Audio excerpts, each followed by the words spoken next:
Staff ready? All set? Okay, great. Good evening, and I'll call this meeting to order. I'll call each councillor, and if you can tell us whether you're here or not, we'll take a roll call. Councillor Bagu. Here. Councillor Beauregard. Here. Councillor Bodner. Here. Councillor Bruno. Here. Councillor Danch. Here. Councillor Desmarais. Here. Councillor Clayla. Here. Councillor Wells. Here. Thank you, councillors. Again, good evening and welcome to our virtual council meeting. Tonight we are welcoming Councillors Bagu, Bruno, Bodner, and Desmarais back into the council chambers. Also joining us are our CAO, Scott Louis, Clerk Amber Lapointe, Deputy Clerk Charlotte Madden, Deputy Fire Chief Scott Lawson, and a member of our WeeStream team. Our other 4 city councillors and various city directors are each attending from home. As we remain in stage 3 of COVID-19 recovery process, in the past few days, positive cases across the province have started to rise. We emphasize the need for social distancing, hand washing, and face coverings where social distancing can't be maintained or where required by the region's face covering bylaw. We ask that you continue to support our local businesses, including restaurants, as patio season will be coming to an end soon. Let's hope we can get at least to the end of October if Mother Nature is good to us. But these businesses still need our support, as well as our other retail businesses in Port Colborne. Please continue to shop locally and support our businesses during this time of a pandemic. Based on what our Premier Doug Ford said today, along with the majority of premiers across the country, numbers are starting to rise. The key to this, based on the medical officers of health of each province, seems to be the younger generation, and with social gatherings where they're not wearing their masks when they're not social distancing. So we do urge everybody, please stay vigilant. It's easy to say that we should wear masks or we shouldn't wear masks, our numbers are down, our numbers are not down. The truth of the matter is our numbers aren't down, they are starting to climb. They talked about a second wave. Both Premier Ford and the Premier of Alberta spoke about that today, and Quebec Premier also spoke about it, as well as our Prime Minister. I know this Thursday is a regional meeting where the region will be looking at extending the mask bylaw. I will not be attending that meeting as we have a very important budget meeting here for the City of Port Colborne, but I will be consulting with our regional councillor, Councillor Butters, with regards to this. I supported this in the first vote go around. In fact, I was the person that put it on the floor, and I still support it. And the reason why our numbers have been down, because the people in Port Colborne and the people in Niagara have been very diligent and following the rules. Again, washing their hands, not touching their face, keeping a distance, and where they can't, they've worn a mask, and then while indoors, they've been wearing masks at our stores and public buildings. So I hope Council does extend this for another period of time, because we don't need this second wave. We saw what happened in the springtime when literally the economy almost shut down to a full close. It's not good, ladies and gentlemen. It is so harmful that it hits us in the pocketbooks due to the fact that municipalities have to spend so much money to maintain the services in a pandemic situation. It's not like normal times. So again, on behalf of this council and our staff, please stay diligent. And remember, if you can't social distance, wear the mask. And to our young people, please don't have big parties where you're not social distancing. The under 30 crowd seems to be the key that came out of the reports across Canada today. It is disheartening because you are our future generation and we don't need people sick. We saw when we went through our seniors' homes. We don't need things like that to happen again. So again, we beg you to stay diligent during a pandemic like COVID-19, and we hope that we can all still keep coming safe out of this, and let's work hard together. I know our senior staff, along with the rest of our staff here at City Hall, are keeping things going and talking on a weekly basis with regards to COVID-19 and how best practices can be served to our citizens here in Port Colborne. Thank you on that point. We are hopeful that the pandemic will be behind us in 2021, and as such, the St. Lawrence Seaway Management Corporation has begun restoration work on the wharfs and aprons at the south end of West Street to prepare for the arrival of cruise ships next year. Cruising on the Great Lakes is an important industry for our local businesses, and we are fortunate to have the support of the Seaway in making necessary infrastructure improvements. In closing, we ask for your patience while we all work together for a safe and gradual return to services. We must remain vigilant in fighting this virus. Our number one priority is the health and safety of our staff and our citizens here in Port Colborne as well as across Niagara. And we continue the safe and gradual reopening of services and business activities. Again, please stay safe.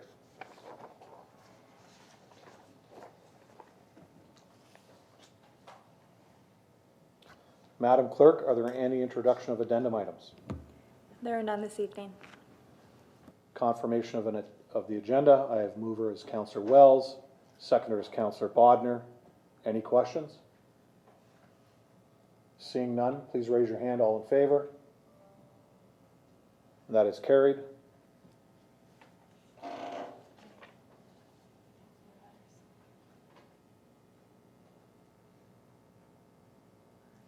Okay, sorry, yes.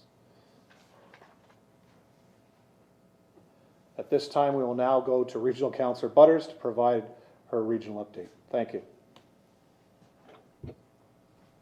Thank you, Mayor Steele. Good to see everybody tonight. So I'm going to just give you a bit of an overview of this month's standing committee work, at least the 3 that I'm on, and these are the things that are going to come through for possible ratification this Thursday at the Regional Council meeting. So Public Health and Social Services, we had a presentation by Elizabeth Zimmerman of the YWCA regarding a proposal to the Ministry of Children, Community and Social Services of Ontario, and that would support developing a crisis funding for women and gender non-conforming youth specific to victims of human trafficking. And this would help fund a 6-bed emergency crisis housing with the necessary wraparound supports and be survivor-led.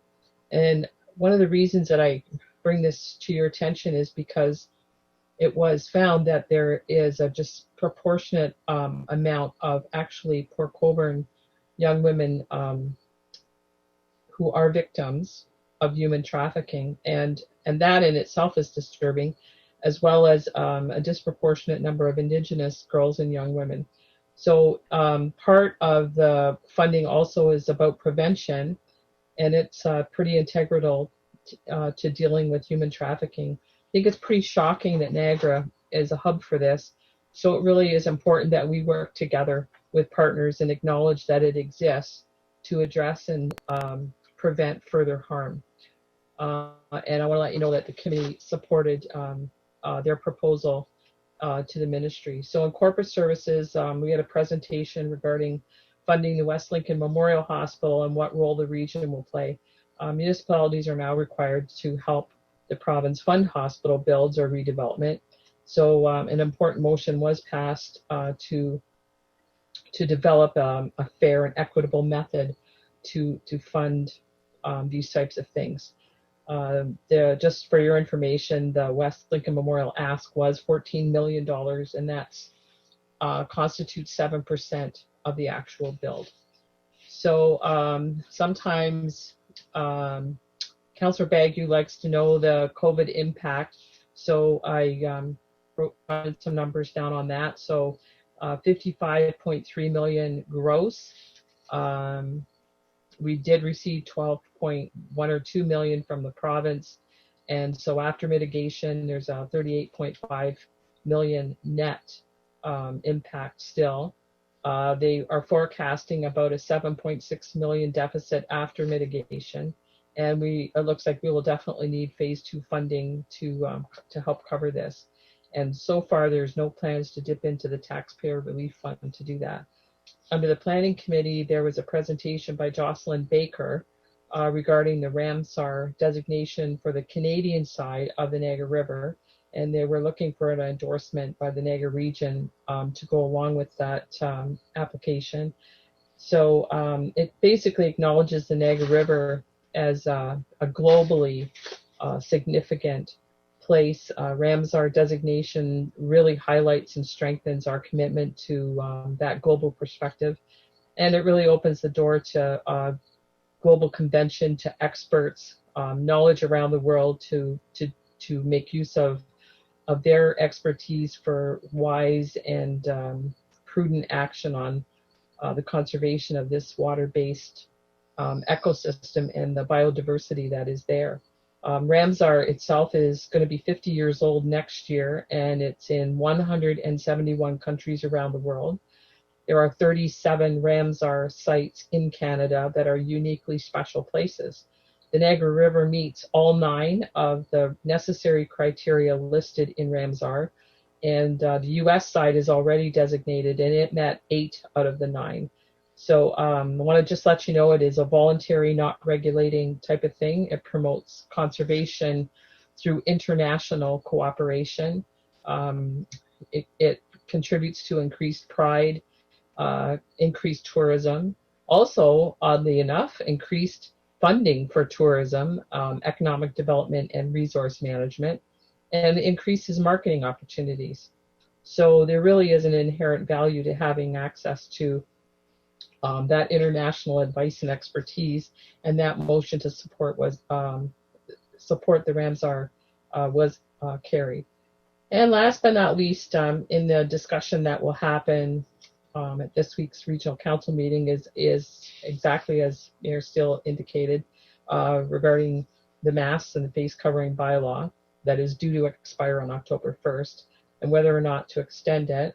I'm really interested in your views as a council.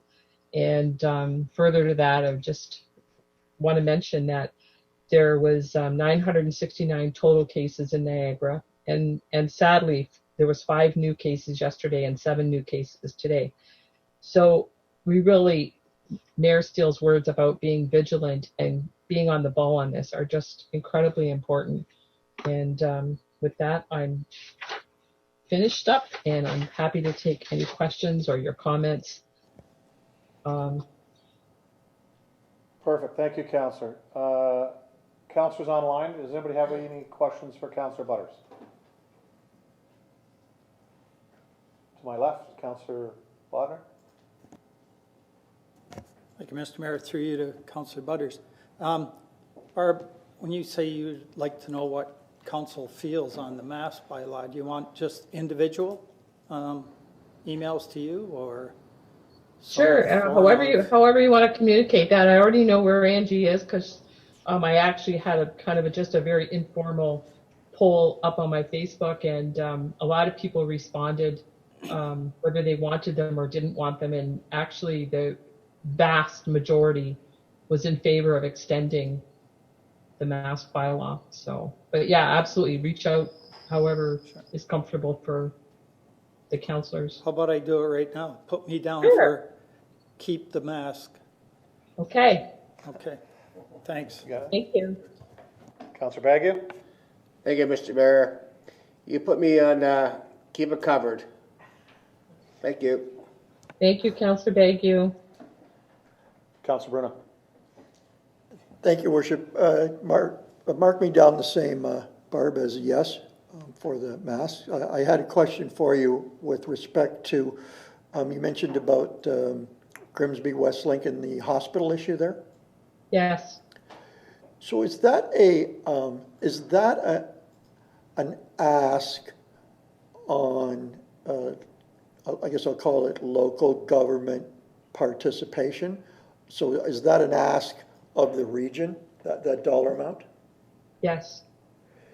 So I guess what I want to ask you then is that because that hospital happens to be effectively at the west boundary of Niagara, and so it doesn't just serve Niagara, I'm wondering if you can find out if there was a ask into the Hamilton-Wentworth system of municipalities that abut Grimsby to the west and I guess north. The reason I ask that is because every hospital that we've seen being built asks for that ask, and it's usually well received and participated in. But generally, they don't happen to be ones that sort of have a foot in two regions. So obviously, we'll get that with I guess Fort Erie and Niagara Falls have already done theirs towards the Niagara South Hospital in Niagara Falls, and we've done it when St. Catharines was being built. I'm just wondering if you could find out if that was also going to be shared with the other communities up against the new hospital there, or if you know. Bruno, actually, that question was asked, and they haven't asked them for anything as yet, but they did say that Hamilton has not, they said, ever contributed to a hospital. So I'm not saying that they won't, but they haven't yet. Do you know when is that coming forward to you at the next meeting for a commitment, do you know? Let me think. It's probably a I little think, early. well, what's coming forward is there was a motion that Rob Foster made, and staff is to bring back like a fair and equitable way to handle these things. So I don't think that, we have to wait for the staff to come back with that kind of a report before anything else happens. So basically their presentation was received and Rob's motion was passed at that meeting to come up with a fair method. Sure, well, if that's being debated, that's actually what I'm asking here now, that it is a fair method, that there's some cost sharing because of its particular geographic location and who its patient shed area would cover. But that's fine, Barb, if it's not, if it's still up for that early stage discussion. I'm good with that. If you could just keep us posted, thanks. Yeah. Actually, they need to have, apparently they need to have answers from the region in terms of that funding piece. They told us by November, which was like such a short turnaround time, but I don't think that we're going to have an answer for them by November, just because there's other ducks to get in a row on this one. So I think they're going to have to go back to the province and ask for a little bit more time in terms of those commitments. That's great. I appreciate the update, and if you could keep us updated, thank you. You're welcome. Thank you, Councillor Bruno. Councillor Demery, you didn't have any questions, correct? No. Just one update for Councillor Butters. Oh, sorry, Councillor Beauregard, you have a question now? Go ahead. Through your worship to Councillor Butters, I just wanted to say that I want to put me down as in favor of extending the bylaw. And I also think that it's important that as councillors, we state publicly our position on this issue. That's all. Thanks. Thank you. Thank you. Councillor Clayoff. So I guess we should make it unanimous, please. Okay, thank you. Great, thank you. Okay, And just for the record, I supported it last time, so I anticipate I'll be supporting it again to extend it. Councillor Danch. Yeah, as much as I dislike them and wear them every day, I'm with you, Barb. Let's get this over with and get Canada back to normal. Thank you. Thank you. Thanks, Frank. Councillor Wells.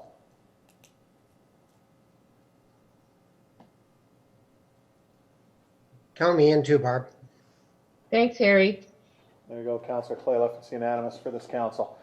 So Councillor Butters' last meeting asked me to take to Public Works a question regarding the emptying of travel trailers at our local sewage treatment plant. So I did pose that question, Councillor Butters, and the answer is they're not going to open this one as of yet because of COVID and the way the system works at this time.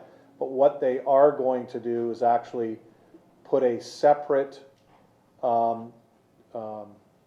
system so that when the trailers come in, they'll actually be on their own as opposed to be mixed in with the large contractor trucks that come in and out of that facility. So they are looking at redesigning Port Colborne in particular. I'm sure they'll be looking at others, but because I asked about Port Colborne, that's what they spoke about. So they'll be designing that so that when travel trailers come through there, or a motorhome, that they have their own separate area, and it's a lot less of a touch system with regards to staff and the public that's using it. So they will be coming back to us with that. So I'll be waiting for that report to come back to Public Works, and I'll let you know when that comes. Well, thank you, Mayor Steele. Did they give you a time frame? I believe I mean, if work's gonna be done, it'll be put into this year's upcoming budget to, I assume, coming back to us that hopefully next summer that facility will be up and running. Thank you. Okay? Counselor? Thank you, Barb, for bringing that up. I had sent some comments back, I don't know if it was to you or to the mayor. One of the things, though, is, like a lot of traveling RVers they can be going off of old information.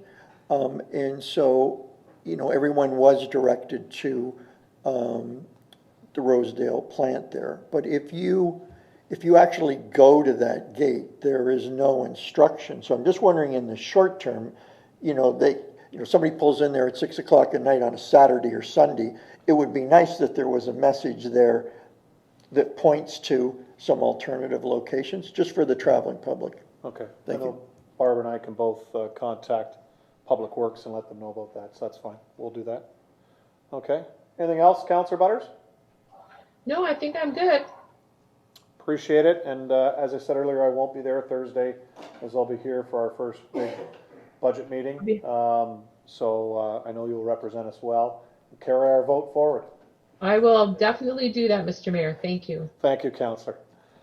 On to disclosures of interest. I have two councillors with a declaration of conflict of interest tonight. Councillor Baggio has declared conflict of interest in item 1, and Councillor Beauregard on item number 5. And there's no other conflicts? Nobody has any last minute conflicts? None here? Okay, thank you, councillors. Adoption of the minutes, I have Councillor Baggio moving that. Seconder is Councillor Clayliff. On the regular meeting of Council 2120 held on August 24th, 2020, and the special meeting of Council 22-20 held on September 2nd, 2020. Any questions on those minutes? Seeing none, please raise your hand. All in favor? That's unanimous, carried. Thank you.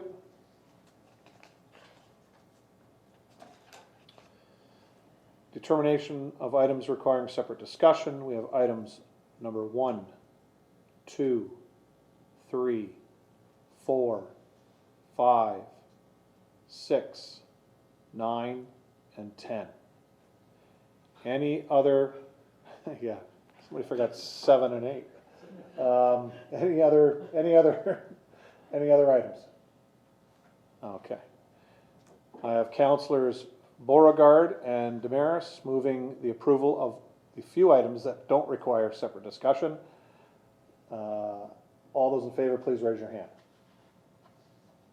That's unanimous. Thank you, councillors. We have one delegation this evening. We have a presentation from Kim Rossi, Director of Philanthropy and PR at Pathstone Foundation, regarding funding requests to support Year 2 of the Port Colborne Walk-In Clinic.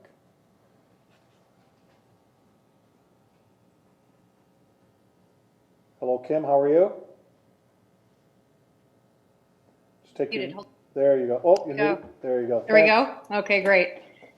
Nice to see everybody this evening, and thank you so much for giving us the opportunity to present and talk to you more about walk-in clinics for Year 2, and then specifically talk about Port Colborne and the impact that Year 1 has had and where we see it going in the future. So I have shared a PowerPoint presentation in advance. I'm not sure if we're able to access that. Amazing. There you go. Oh, Nope, that's you nope, you guys that's fire are and super emergency. slick. Okay, well, I don't know about this one. It was a test, Kim. Yeah, yeah. We're just bringing that up now.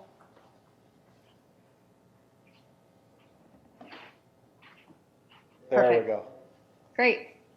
So do I have control, or do I need someone to flip the slides for me is the question. Just say next slide, and Okay. our deputy clerk will do that for you. Great, thanks. Okay, so we can go to next slide. I think council is pretty familiar with the work that Pathstone Foundation does and Pathstone Mental Health as a whole. And I'm just going to kind of briefly skim through some of these just simple fact slides that talk about, the 1 in 5 are affected by mental health. Youth specifically will be affected by a mental health issue. And in Niagara, those numbers are no different than what they are across the country. We know that when children are affected by a mental health issue, 70% of the time it occurs in childhood. So if you run into an adult that's struggling with some kind of mental health issue, chances are in 70% of the cases, we can trace it back to something that happened in childhood. So this is another reason why Pathstone is just so instrumental in the work that we're doing, and actually any agency that's dealing with children and youth with regards to mental health issues. When we talk about the suicide rate in Canada, it's the 3rd highest in the industrialized world. And the stats for Canada are actually 10 people in Canada die by suicide each day. In Niagara, it's 1 person every 6 days. And that is a stat from 2019. We have half the numbers for 2020 at this point, and it's on track to be about the same as it was last year. Next slide, please. If we can just skip back one. Oh, sorry, one more forward. I thought we might have skipped one. Okay, perfect. Sorry. So I'm going to make a correction here. We're not the only accredited provider of children's mental health in Niagara, but we are the largest. So 97% of children's mental health issues come to Pathstone's doors. We have Centre de Santé as well that handles a lot of our mental health issues when we're speaking specifically to clients that are not bilingual. 17 different programs at Pathstone in all, and the walk-in clinic at this point now is our largest program. Our latest update with regards to walk-in clinic is that we have 8 of them now operating right across the region, and there's a reason behind why we started walk-in clinics. We started them very small, piloting it in St. Catharines, expanded it, and then expanded it out. And actually, Port Colborne and Fort Erie were 2 of the first councils that said yes to walk-in clinic for year 1. So I feel like I'm speaking to a lot of the converted already. We can skip to the next slide. So over the past 12 months, we saw over 7,000 children and youth at Pathstone, and 5,200 of them were coming to see us for the very first time. And this is the first time actually that I can share walk-in clinic numbers with you, because we had the majority of our walk-in clinics open last year, with the exception of Thorold, which came online with us about a month ago. So of the 7,000 clients, 1,332 of them came to us through walk-in clinic, which means that they weren't currently Pathstone clients. They were able to access our services in the moment without being a client already, without needing an appointment, and without any cost or referral or health card.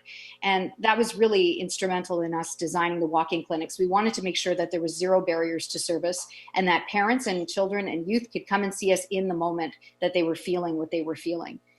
Important to define as well that everybody is going to define what crisis is in a completely different way. While maybe somebody would associate crisis with someone who's got suicidal ideations, others may say that a complete meltdown where a child won't leave the house, put on shoes to go to school, is a crisis in their own eyes. So we're also, when we talk about crisis specifically, it's what you identify as crisis. So I wanted to share this important bit of information too. We had been doing some research in the foundation with regards to our crisis and support line specifically. And again, this here is defining crisis as when suicide was being discussed. So since January, and remember we're 18 and under for who we care for with regards to mental health, we handled 67 calls where suicide was being considered. So these are our frontline workers that are taking these crisis calls in the moment, 24/7, 365 days a year. And then I have taken those numbers and compared them with Niagara Regional Police and where their suicide numbers are. And then we broke it down to age category as well. So according to Niagara Regional Police's reports, they have 0 reported sudden death, as they classify it, as suicide among those 18 and under since the start of the year. So I feel it's important to kind of take that 67 calls where suicide was being considered and compare it to the actuality of what Niagara Regional Police is reporting to us. We can go to the next slide. And if anyone has any questions, I guess maybe easier to hold them till the end. So just to recap, we've got here now walk-in clinics operating, of course, in your area, Fort Erie, Welland, Niagara Falls. Thorold is brand new. St. Catharines is 5 days a week. Beamsville, Grimsby, and we've flipped to video only in Niagara-on-the-Lake. They are so spread out. The pickup for in-person was very light to begin with. That was pre-COVID. So we made the decision to flip them to a video only option about a month ago, and they are on board with that and fully supportive of that as well. We'll talk a little bit too about video counseling and how it's influencing and enhancing the walk-in clinic program. So since COVID-19, we've had to change the way our walk-in clinic operates slightly because of our concerns of physical distancing and wanting to adhere to public health's recommendations. We've implemented an appointment-only component to the walk-in clinic.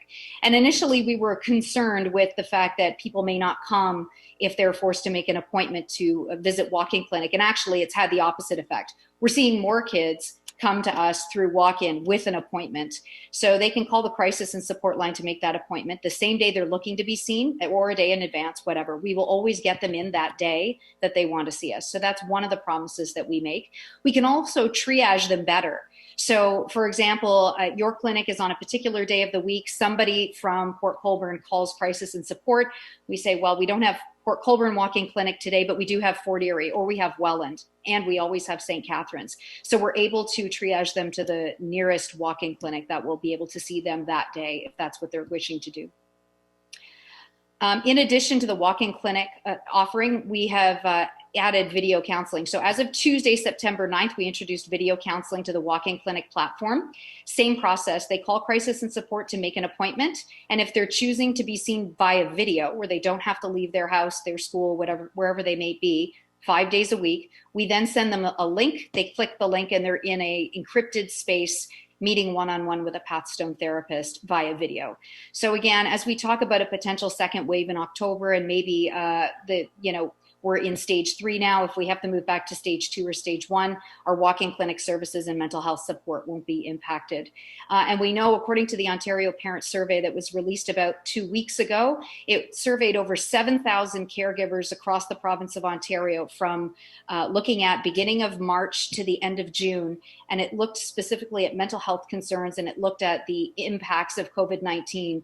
And we know that it's negatively impacted mental health. Moderate and severe anxiety is what's being felt among caregivers.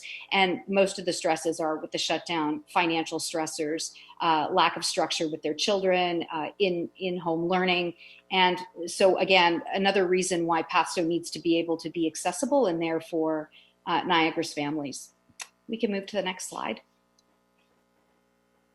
So what we saw, and this was in the report that I would have sent to your council in February, is some clients that came to us via walk-in only needed 1 session.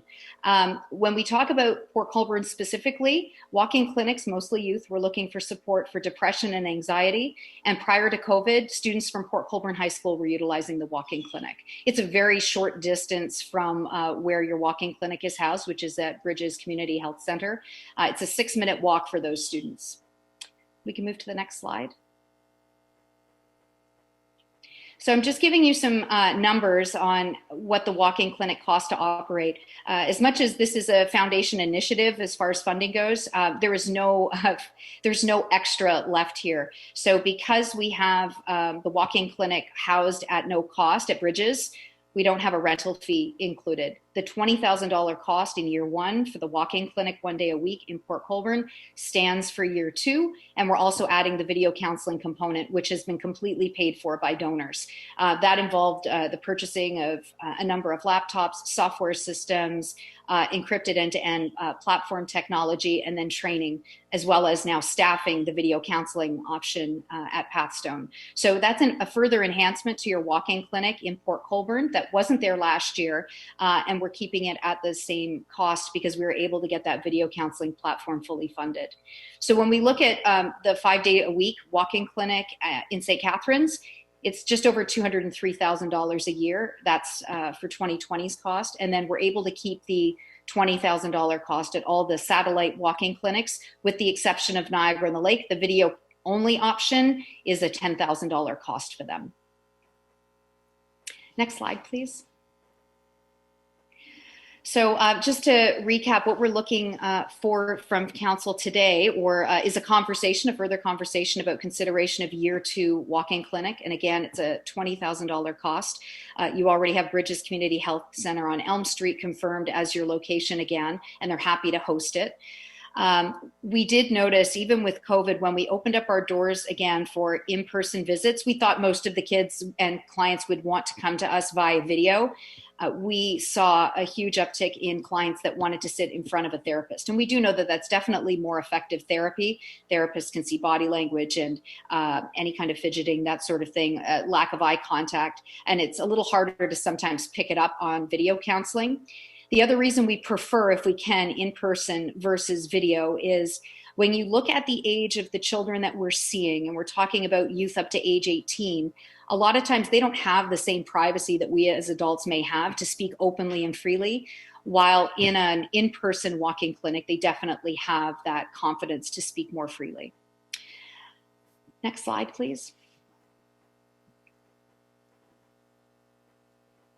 So just to recap, we are achieving immediate localized access to mental health treatment for children and youth right across Niagara. You're part of the big picture right across the region of what walk-in clinic and what support for mental health looks like. And again, that video counseling aspect that we've been able to enhance our services with from September 9th onward now will be there to stay. We're just further taking barriers to service down to access mental health services. Next slide, please. So your next question may be, well, when is this going to be self-sufficient and running on its own? And that is our plan. So over the next 2 to 3 years, the plan is to reframe walk-in clinics so that we are taking money that is given to us from the Ministry of Health and putting it further into walk-in clinics versus long-term programs. And we see the trend starting to shift toward more immediate access to healthcare. But it's going to take 2 to 3 years to completely flip that model. So this is not a project that won't eventually be sustainable, but it still needs your support. Next slide, please. And so if anybody has any questions, I'm happy to take them at this point. Great, Kim, thank you. Yeah, you're welcome. So I'll go to our online counselors first. Does any online counselor have a question at this time? Counselor Clayliff. Thanks, Kim. Excellent presentation. I've been to Pastone many times over the years, and you guys are doing great work. And I'm so happy that you can provide this to Port Colborne. Thank you. Oh, thank you. Okay. Thank you. Thank you, Counselor. I'll go to our room here. I'll start with Counselor Bruno, then Counselor Desmarais. Thank you, Kim. I echo what Councillor Califf had to say. We're lucky that we're able to avail ourselves of your services last year, and certainly I think everybody's aware of the pressing need for mental health, and particularly with youth. You did answer one of the questions I had with respect to sustainability, and at least in the next year I was going to ask about. I also was wondering, in the 9 walk-in clinics that are available, so is it correct to say that those 9 communities all have been asked, and do they make a contribution to the clinic in their area? Kim? Yeah, absolutely fair question to ask. So another presentation is being made today to Fort Erie Council. Niagara Falls Council is tabling this. All councils so far have supported their walk-in clinics. I can tell you that Town of Lincoln, they looked for an independent donor, and they had somebody come to the table and support. We started working with him last year, but he was introduced to us via Town of Lincoln. So it's definitely an opportunity too. If you have a community leader that is looking to support something like this on behalf of Port Colborne, that's absolutely an option. Councillor? So just on that, Kim, so the municipalities that contribute, so there's a way you figure that out. I don't know if it's per pop, but everybody's fee is different? No, actually, everybody's fee is the same. The only exception this year was made in Niagara on the Lake because they were pulling out of the walk-in clinic completely. And then we went to Niagara Community Foundation, which actually has a fund specifically for Niagara on the Lake healthcare. And we talked to them about just offering, they didn't have any, they had maybe 3 or 4 visitors to their walk-in clinic. It didn't matter how much promotion we did, rack cars, communication via social media. The location of where it was and just the way Niagara on the Lake was laid out, it just made it too cumbersome for youth to get to that clinic. And then when it closed through COVID, and then it's still actually, that facility hasn't even reopened. We talked to Niagara Community Foundation. They decided along with us that it's an important enough area that we still needed to be present. And that's why we adopted just video counseling for Niagara on the Lake at a $10,000 cost. But like I was mentioning, we really feel that the in-person has so much more depth when it comes to talking to these young people, especially the parents who are talking to us on behalf of their kids that may not have the vocabulary to express what they need to express. In person is really quite important. Thank you. If I could, just one last one. Kim, I guess what I'm wondering about in this area, do you, internally, you keep track of where the walk-in or video people, the request comes from, the community they come from? Yes, we do. We also have all of our clients complete a very fulsome survey at the end of their session. We assess a couple of things. So first of all, coming in, we do have some information from them to find out why they're here to visit us. There's also a system in place that if they've come to us twice, the third time that they visit, if it's been within a 6-month span, we then flag them for a more intensive therapy session or treatment plan. And that could be anywhere from 6 sessions or less, but specialized in what their issue may be. Or if we need a more fulsome look at that program, then we will, send them through Contact Niagara, and there may be a wait there. But the idea behind walk-in is we're getting to them in the freshness, let's say, of the moment or their feelings, that we're able to almost nip it in the bud and help them, be on more stable footing going forward. Sure. The reason I asked you that question is to set up my next question, which is, has the Township of Wainfleet been approached? And secondly, will they be approached? I ask that question because we are joint chambers, we do physician recruitment, and I'm sure some of the folks from Wainfleet have their family doctor here. And so I'm just wondering about their, if they've been asked before we ask them, if they've been approached, and has there been a response that you can say? No, we have not approached Wainfleet at all for walk-in clinic services. Our last one that we added was Thorold, and then actually Thorold was approved just before COVID, and we couldn't move forward with that plan to open. We want to make sure that the proximity of walk-in clinics isn't too close. As much as we want to be everywhere, we want to make sure that all clinics are being utilized healthily before we keep opening up walk-in clinics. We have 2 staff that we divide up between all of the walk-in clinics as well. So we have a staffing issue that will come into play. In order to keep it at that $20,000 spot cost point to make it as affordable as possible for city and town councils, we're very cognizant of the fact that we have only 2 staff to be divided between all of these clinics. Is there any chance you could ask that municipality? We could, but again, it's one of those things where we have to just ensure that we've got staff that are able to do it. Because currently we have staff we have each staff member at a location every single day. Sure. Thank you, Mr. Mayor. Thank you, Kim. Yeah. That being said, we could always add video counseling, like just advertise to Wainfleet that there's a video counseling option for it. Then that's for anybody right across the region. Okay, Councillor Demeyer, then Councillor Bonner. Thank you, Mr. Mayor. Through you to Kim. Kim, thank you very much for that great presentation. And please do thank Pastone for the important work they're doing in our community. Most of my questions have been answered, thanks to Councillor Bruno asking the right questions there. But I do have one. On page 9 of your slideshow, you note that this is $20,000 annually that you're looking for. And in the letter that actually was sent to council along with in our council package, it just asks for $20,000 support for year 2. So I'm just wondering, are we being asked to make a decision that will be ongoing here tonight, or are we being asked for just the 1 year at this point?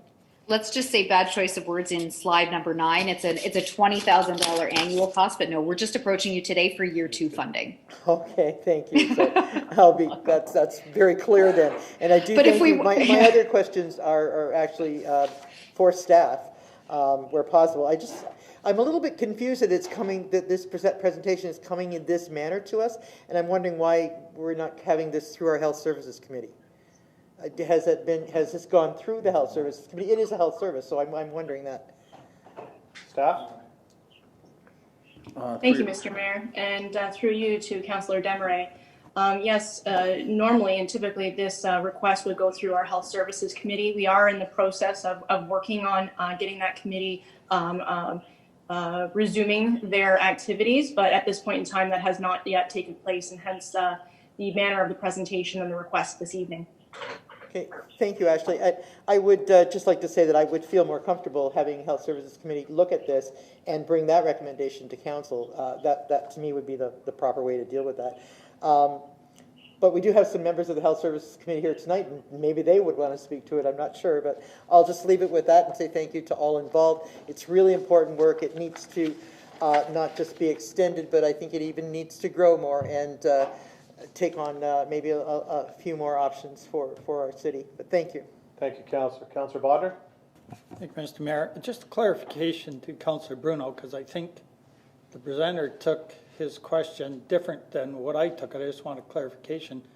Councillor Bruno, when you were asking about approaching Wainfleet, were you asking approaching Wainfleet for money, not to put an actual service there? Because we had them sharing physician recruitment at one time. I just wanted a clarification on that. Councillor Bruno? Actually, it was a bit of both. I was hoping that it could be combined with Port Colborne and we could do some cost share, even if it was a little more than 20 and they can contribute. But the backside of that was at least if they had a chance or an offer to do video. Mm-hmm. And I know there's some technical issues there in some areas, but you know, there's that in a lot of rural areas between all our urban centers in Port. So I would like to see them have it. I'd like to prefer it to be a partnership, but if I couldn't, I'd like to at least see them get a shot at it, if that helps. Councillor? Thank you. Yeah, that's kind of what I was looking for. Mr. Mayor, through you to the presenter, then, do we, if you could even tell us this, do we have any Wainfleet residents that access our walk-in clinic? Is that something you know or can share? Off the top of my head, I don't know if Okay. We've got Wainfleet residents that are coming to Port Colborne's walk-in clinic. It's definitely information I can get. Sure. I was just wondering if we're ever going to look for cost sharing, we certainly would only look for it if they were, you know, accessing our clinic. So Yeah, it'd be for something sure. you could get back to us. And Because the 2 high schools here take quite a Yeah. few kids from yes, yeah, portions of Wainfleet. So. yep. Yeah, and we find when we are talking about, you know, placement of these walk-in clinics, making them very easy to access, safe and confidential, yet still public, locating them near the high schools is definitely ideal. So if, you know, if you've got Wainfleet residents typically coming to your high schools, then yeah, that's definitely a conversation we could have. Okay. I have Councillor Bagu, then Councillor Beauregard. Thank you very much, Mr. Mayor. Through you, Kim. Kim, how was your service publicized for, say, students in high schools? Are the school boards in on this, or is it just, how do they know your service is available? Yeah, absolutely. So we do a number of social media campaigns that are paid campaigns to advertise our walk-in clinics. All the slides that talk about our walk-in clinics run on Cogeco all year round. We have done paid radio and nonprofit radio on Giant FM as well as the Bell Media stations. The school boards are on board. We had 52,000 rack cards go home in every student's backpack. There's 52,000 students backpacks last year to talk about the walk-in clinics in all of the locations. And we continue to have dialogue with DSBN and NCDSB as well as the private schools with regards to walk-in clinic and the change of scenery as to how it looks now. So we're absolutely out there. We've got in-house digital screens. Our community partners are aware. We send physician faxes every month. So we're constantly talking to the public. Counselor? Thank you, Mr. Mayor. Well, you got everything covered here. My next question is, at what age is parental permission required for a child or teenager to enroll in your program? Or, like, some kids are pretty adept at on computers, so I'm just wondering about that. Yeah, absolutely. So 12 and up is typically what we will see as far as kids accessing our services without parents. Obviously, there's information that has to be shared, so they have to be of that age that they know some of their information, like basic stuff, address, that sort of thing. If they have a health card, they can provide it. If they don't, they don't.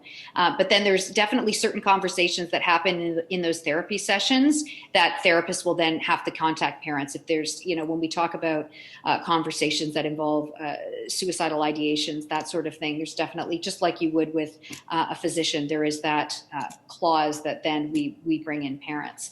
90% of the time we see like 14 and up that are coming to us without parents sometimes. Counselor? Thank you, Mr. Mayor. One last question, Kim. Can the video counseling be done from school, say through the guidance department or something? Or I don't think you want it through the library, but because there's people around. But is there something set up with the guidance departments for this also? Yeah, absolutely. So when we talk about DSBN specifically, they have a lot of mental health leads, but also child and youth workers that are specifically working in the schools. The Niagara Catholic District School Board has fewer. They actually made a reduction in how many they had last year. So there's a lot of child and youth workers that are in the schools still, but they're every 4 or 5 or 6 schools on the Catholic side. It's definite. I had a conversation with Andrea Boza from Niagara Catholic actually 2 days ago, or on Friday, about where mental health care is going for them for this year. They're definitely wanting us to be more present than ever in their schools. So definitely there is conversation with regards to mental health support within the school, and guidance offices, nurses' offices. Those are places that we definitely look to have access to for those video counseling sessions. But those are independent conversations that have to be had with the board and specific schools. We know that there's not a lot of spare classrooms kicking around in any of the schools, and not all of them have nurses' quarters, but we definitely will find some space if needed. Counselor? Thank you, Mr. Mayor. Just a comment. I'm very impressed by the professionalism of this group, and thank you very much, Kim. Thank you, Counselor. Thank you. Counselor Beauregard? Through your worship, to council and maybe staff, when listening to this presentation, I've noticed that there's a lot of similarities between the asks that we're getting from Pathstone and those that we get and through the grant policy committee. So I'm wondering, why is it that this one goes straight to council and why it doesn't go to the grant policy committee, and why maybe we don't access funds from the grant policy committee that we use there for something like this? Counselor Bruno? I think just from experience, what's happened is, through you to Councillor Beauregard, having been on the commission since the start of the grant committee, is generally the size of the donation did have some emphasis, because we were reducing our numbers from $80,000 at one time down to now 30. But I think, I don't know if that was the case this time or when Kim came, if she talked to somebody at staff here, but the one thing about the grant committees was always meant to be a one-off, where an organization was struggling. I can remember back in the day, they was the harassment issue, right? And it came from minor hockey. Well, that was a one-time thing because it was landed and it wouldn't have been in their budget.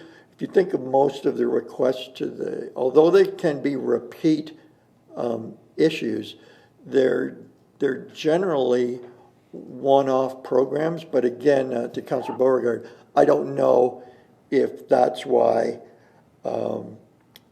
Pathstone approached the city first or the grant committee. But given that last year was maybe meant to be a one-year issue, it certainly, I believe, could have. I don't know if that helps. Counselor? That helps. one of the reasons why I would rather this go through more like the grant policy committee form is that we have a particular form that these organizations are to fill out, one of which they have to show their financials, right? And that, in my opinion, helps a little bit so that it gives us a little bit more information. I believe this presentation was fantastic, but there's still financial questions that I don't have answers to. And I would like to see, like, how much of a need is there for the money is essentially what I'm wondering. Okay. Councillor Demeray had a comment? I did. I just actually, to build off of what Councillor Borgard is saying, I understand the need for a funding source to see where this money should come from. And I'm wondering again about the Health Services Committee. This is a health service. It's not, it's not the local group down the road that's run into financial problems. This is a health service that we're paying for here to provide for the people of Port Colborne. So I'm thinking that still the Health Services Committee has a place in this, and they certainly, there's a part to play, and that should actually be where we look at some of the funding as well. That's it. Thank you. Thank you, Councillor. Councillor Beauregard, you okay? Yeah, I would like to, I think it should go to the committee that Councillor Demeray just brought up, the Health Services Committee. And I think it should get looked at a little bit more detail, since this is a second request. Okay, thank you. Any further questions in here? Online? Not seeing anybody's hand. Kim, just a quick question is, how can we help you with speaking and lobbying to the province with regards to this program? Is there a role for the mayor's office along with our councillors to do that? I think there's, always a place for anyone coming to the table, almost let's say as a pastor or a children's mental health ambassador. We do quite a bit of work with Children's Mental Health Ontario, which is, lobbying the government on behalf of all of the children's mental health agencies right across the province. And we're a lead agency for the province of Ontario with regards to children's mental health, representing from Niagara. So there's definitely always room for, more people at the table that are talking about children's mental health. The Ontario Health Team Niagara, definitely we have a place at that table as well. We're one of 45 people that are community groups that are working on that team. So there's definitely conversation being had about children's mental health and support of. There aren't many organizations that are doing walk-in clinics the way we are in such a vast way. And it was a responsibility that the foundation took on because frankly, the Ministry of Health funds us to a certain point, and it doesn't allow any room for creation of new programs. And our CEO, Sean, saw a need for this program, no matter how we had to find the money in order to fund it, because it offered immediate access to care. And really, it was all about kids and supporting those families. And that was, bar none, the first thing that he was taking into consideration. And it's my job to come to the table with community and individual donations in order to support those efforts. Okay, thanks, Kim, because I think it's definitely You're something welcome. we can take to our health committee and Joanne Ferraccioli to work with the city and that committee to move to the province and get them on board with this. So Appreciate we'll certainly do that for you. And as far as financials are concerned, we're a nonprofit organization. Our financials are public. I can send them to council, as well as when I send you those impact numbers as to how many clients are coming to your clinic from Wainfleet. Okay, actually, if we can get you to send that to our clerk, Sure. and then our clerk can have that distributed to all of council. Absolutely. And our health committee too, at the same time. Okay, seeing no further questions, I do have a motion. I have two councillors that have agreed to move this and put this on the floor. That council approves the $20,000 to support year 2 of the Port Colborne Walk-In Clinic located at the Bridges Community Center on Elm Street, including the video counseling complement. Our mover was Councillor Demeray, and our seconder was Councillor Bruno. Any questions to that motion? I'll start with Councillor Demeray. Thank you, Mr. Mayor. I just wanted to make it clear that I absolutely do support this. I just am concerned with where does the funding come from? What channel do we bring it through? That's all. So, and I'd like to take it back to staff and to the Health Services Committee to make that decision, but I do support that we find the money and do this. Okay, so I'm going to take that and go to Mr. Louie. As far as funding? Through your worship to Councillor Demeray, we've got budget coming up here. We'll add it to the 2021. I think the request is for year 2, which is 2021. So in the operating budget package that you see before you in the, I think it's coming up imminently, weeks to come, there will be a line in there for 20,000. By approving it today, it'll be referred to that process. Okay, Counselor? Yes. Okay.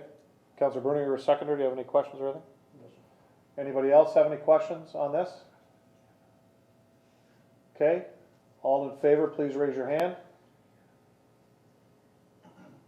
And that's unanimous. Thank you, Council.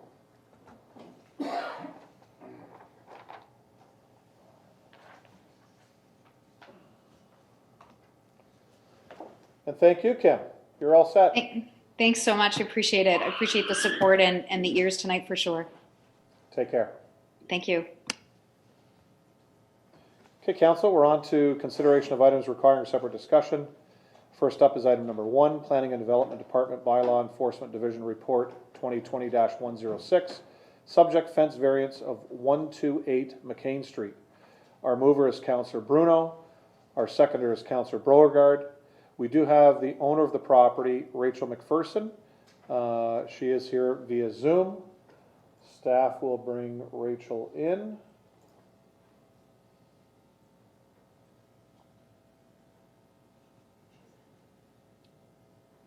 Okay, so we have Rachel. Hi, Rachel, how are you? Good, how are you? Good, good. We'll let you speak first with regards to this variance. Sure. I just wanted to thank everyone first for deferring it so that I had the chance to come and speak today. 2 years ago when I moved into my house in 2018, my father and I had put in the line that is being considered the hedge line, the trees of cedars. We did have a discussion with the neighbor. From what he put is false.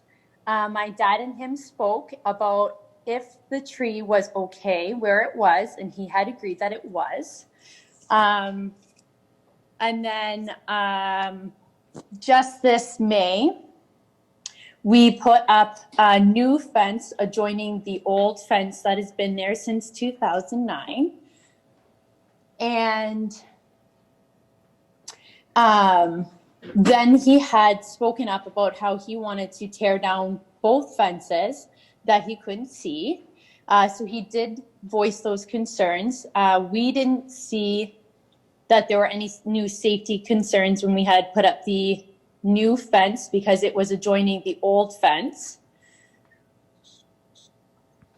Our driveway also goes onto Steel Street, and we have no issues with sight, no close calls with hitting anyone. We can see very clearly. And the other thing that was brought up to our attention was in 2009, the fence had remained the same. And there was an old bylaw at the time that wasn't changed until 2010.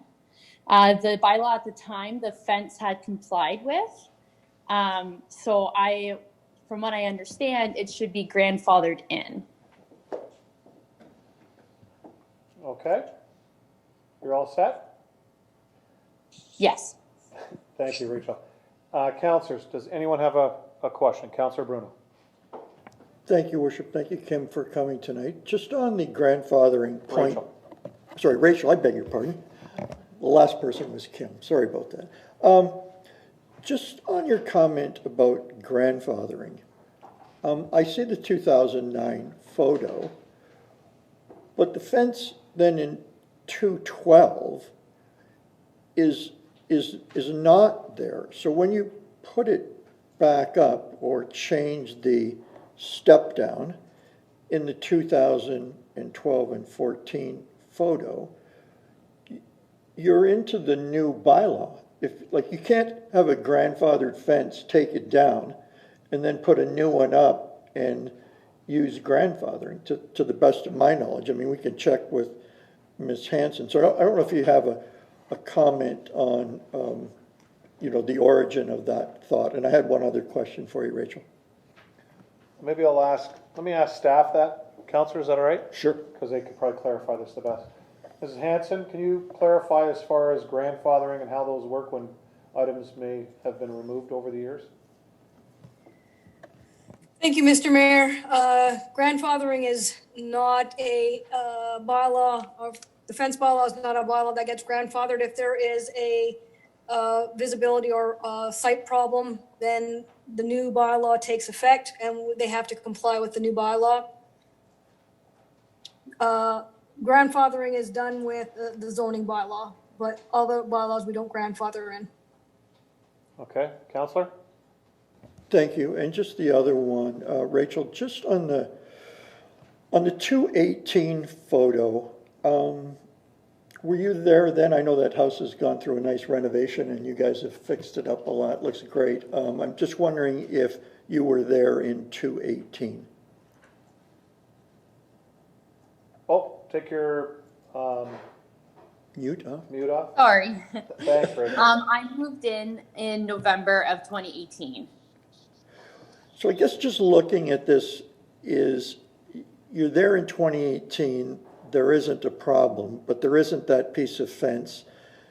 And and it doesn't go out to the extent that it does now.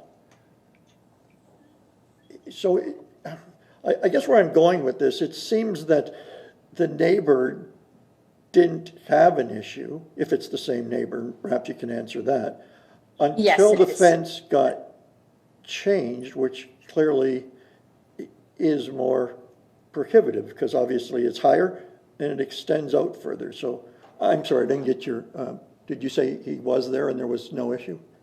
Yes, the neighbor has been here. I'm not sure the exact date, so I won't try and guess, but the fence has been there. The fence that separates him and myself hasn't actually changed since 2009. There was a piece that was removed that was closer to the road.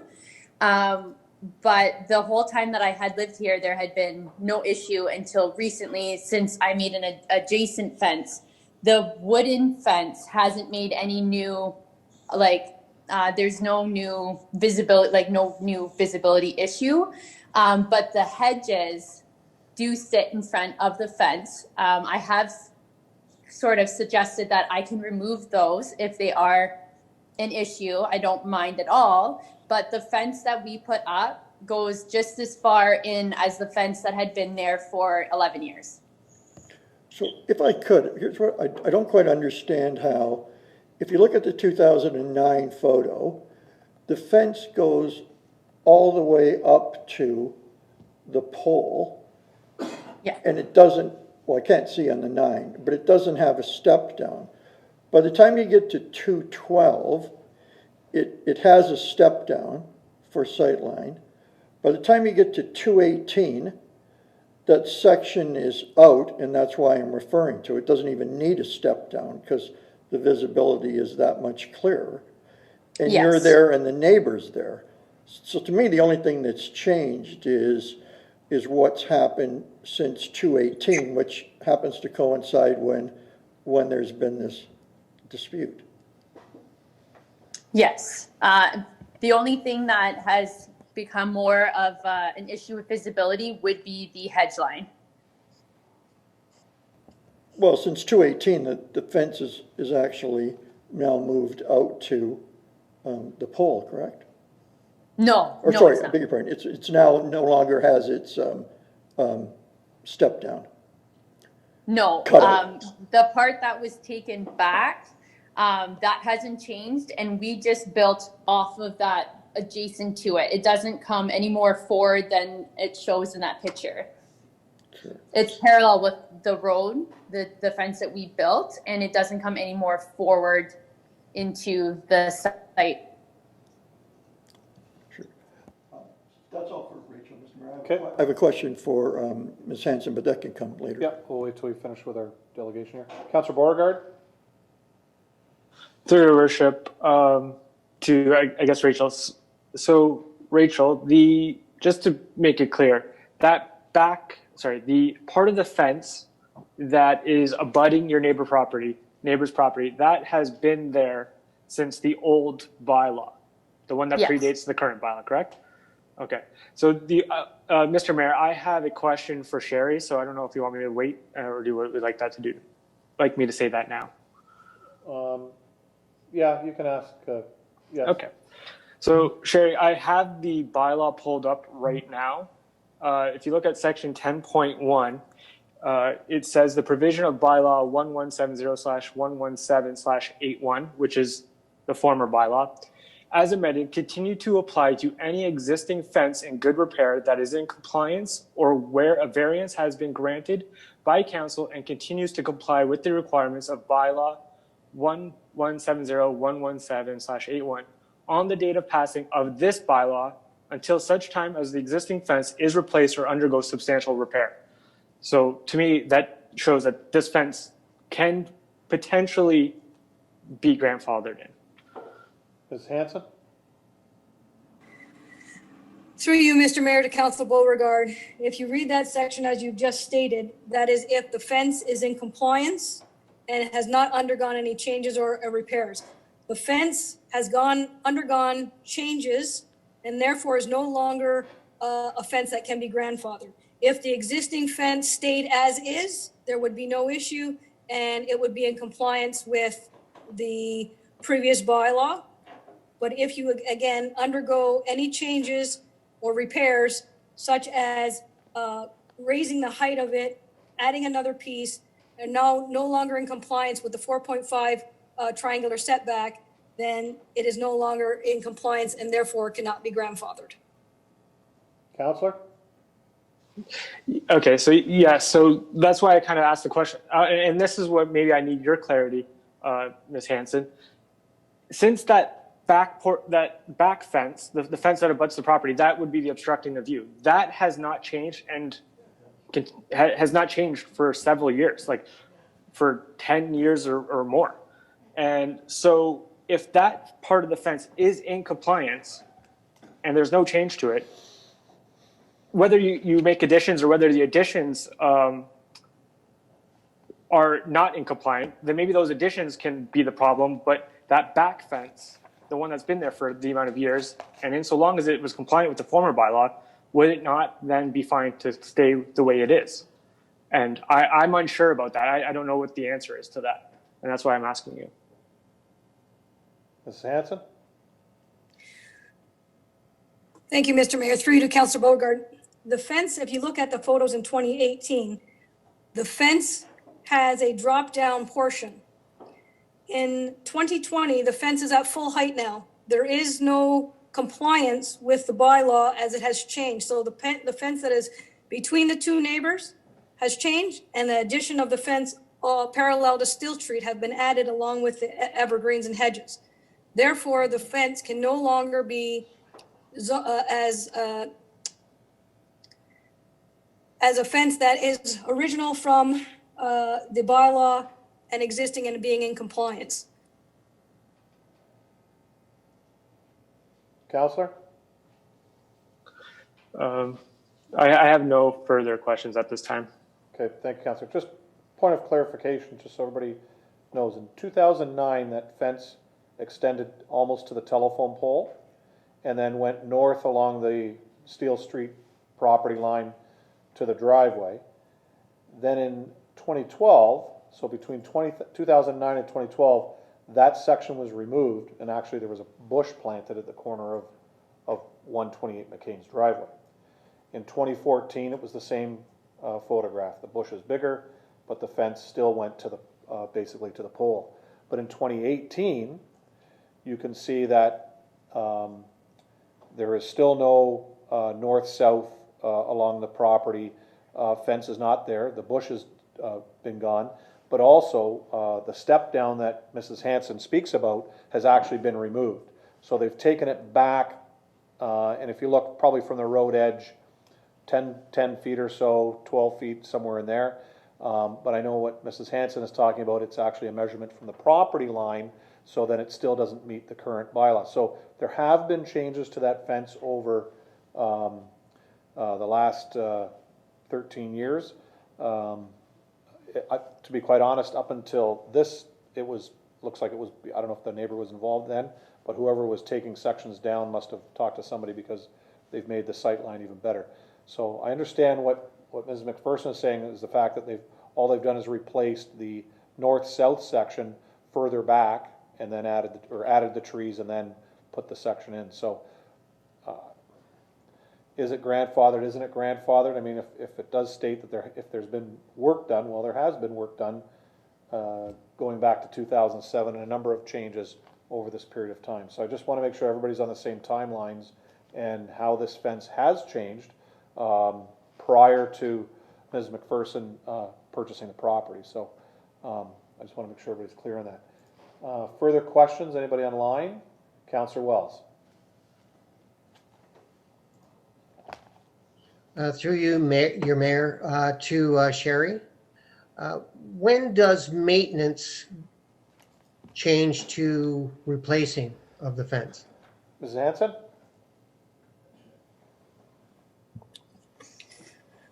That's something you have to look at a case-by-case basis. Maintenance could be anything from repairing a couple of posts to doing a whole panel, where replacing the whole fence or substantial repair is, as you can see in these photos, with a whole section and different areas of the fence. Councillor?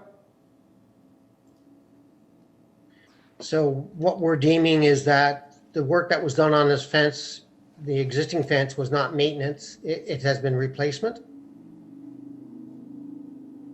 Mrs. Hanson? Through you, Mr. Mayor, to Councillor Wells, there has been substantial repairs done to the fence as well as replacement. So choose which words you would like, but the fence is not the original fence and is not a grandfather fence. And the fence that we have is in violation of the current bylaw. Councillor? That's all my questions. Thank you. Okay, thank you, Councillor. Any further questions? Oh, sorry, Councillor Desmarais? Thank you, Mr. Mayor. Through you to Mrs. Hanson. Sherry, I understand the confusion here because the fence does not conform, and I understand that. But have you actually gone into the adjacent driveway and checked out to see if the sight lines were clear? Because they appear to be clear in the picture. Ms. Hanson? I personally have not, through you, Mr. Mayor, to Councillor Desmarais, I personally have not. I've had officers attend to check out the issue, and there is a visibility issue. Okay. Depending on the size and the style of car that you have, and if you are reversing or pulling into the driveway makes a difference. The amount of visibility that is there's approximately 2 meters or 6 feet from the hedge line to the sidewalk that you have to pull out in order to see past that. Okay, and would a significant difference be made if the hedges were removed? Ms. Hanson? Through you, Mr. Mayor, to Councillor Desmarais, the hedges are one portion of the issue. Depending on, again, the style of car that you have or the ability. So even though it's not just the property owner, it could possibly be someone pulling in to turn around. Depends on the height of the car that you have. And that's one of the reasons that we have it, so that the fence in those types of sections need to be dropped down so that you can see over top of the fence. Or it could be changed to a chain link or clearer fence in order to be at a 1.25 meter in height instead of a 1 meter height. Okay, thank you very much. Okay, Councillor? Thank you. Councillor Bruno? Thank you, Worship. When I first had heard of this a few weeks ago, I didn't contact either owner. I just happened to see the Steel Street driveway vacant, and so I pulled in with my own vehicle, which is an SUV, but it's a shorter one. And I have to tell you that I had some difficulty getting out of there looking both ways. Having said that, that whole street is problematic, and it's the reason there is no parking virtually for that whole side of the street. And Councillor Danch may want to comment too, but we get calls from people who want stop bars, stop signs on Helen Street changed. There's a fence there, but it's low, and it isn't even anywhere near the corner, but it can still impede. And it's unfortunate for these folks because the street doesn't lend itself to clear viewing. Frankly, in backing out, if much like we've had people amend things around town, there was that step down, you would be able to see sitting in and I'm presuming that that's why the step down in the fence was there in the first place. And so it's unfortunate that there couldn't be something here worked out that it has to come to that. But I think, and Rachel, I don't know through you if there was discussions putting this up, because these issues are always difficult with neighbors, especially after the fact that it's up. So I don't know if there was any discussion with respect to finding a step down or better solution. Never like to see neighbors left in a standstill like this, and if there's accommodation. But you know, given the situation it is now, you know, I couldn't support it. Yet I feel that there could be an accommodation made if potentially the parties sat down to talk about it. But that's not what's before us tonight, and so I'll have the question for Ms. Hanson once we're done, Mr. Mayor. Thank you. Okay, any more questions to the presenter? Okay, Rachel, just stay on the line here because now we'll go to questions to staff from our council, so hang on there. I'll go on the line first. Council, anybody have a question to staff? Councillor Kalala? Through you, Mr. Mayor, to Ms. Hanson, is there any possibility of the step down being put back in place? Would we have compliancy or enough compliancy with doing that? I know that Rachel said that they were willing to move the hedges, relocate those, if that was done, as well as maybe that last piece that was put in, cutting it back down so there was better visibility. Would that meet the requirements? Mrs. Hanson? Through you, Mr. Mayor, to Councillor Kalala. Right now, it's approximately 2 meters from the property line. It needs to be 4.5 meters. So what you would do is you would take the fence that runs parallel to the neighboring driveway, and then you take the fence that is running parallel to Steel Street. You're at the corner post. You go 4.5 meters in each direction and draw a triangle. At that point, everything in that triangle needs to be stepped down to a 1 meter height. So basically, if you take 2 meters farther along the driveway and step that down to a 1 meter height and on both pieces of fence and remove the hedges down to that low. And unfortunately, once you do that, you're going to then destroy the tree. So it would be in the best interest to remove the majority of the trees in that area in order for you to gain compliance. Councillor? Thank you. Okay. Council online, any further questions? Okay. In here, Councillor Bruno. Thank you, Worship. Through you to Ms. Hanson. If the city were to approve this variance, what could be the implications for the corporation? Ms. Hanson? Through you, Mr. Mayor, to Councillor Bruno. Once staff recognizes a visibility or a hazard and have noted that, especially in a report to council, and council chooses to ignore that and vote to approve such a variance, the liability and risk factors with regards to insurance and any claims against us would put the municipality at risk. Thank you. Thank you, Councillor. No further questions in here? Mrs. Hanson, just a quick question on when I had my councillor hat on back in the mid-2000s. We had an issue on Fielden Avenue between Kent and Charlotte Street where a very similar issue came up with a fence. And it came to the point where pretty close to what you said is where that site triangle came. So the people took that section of fence and actually put it into an angle and then had a low garden put in that spot so that when you backed out of their driveway and the neighbor backed out of their driveway, it gave you those sight lines.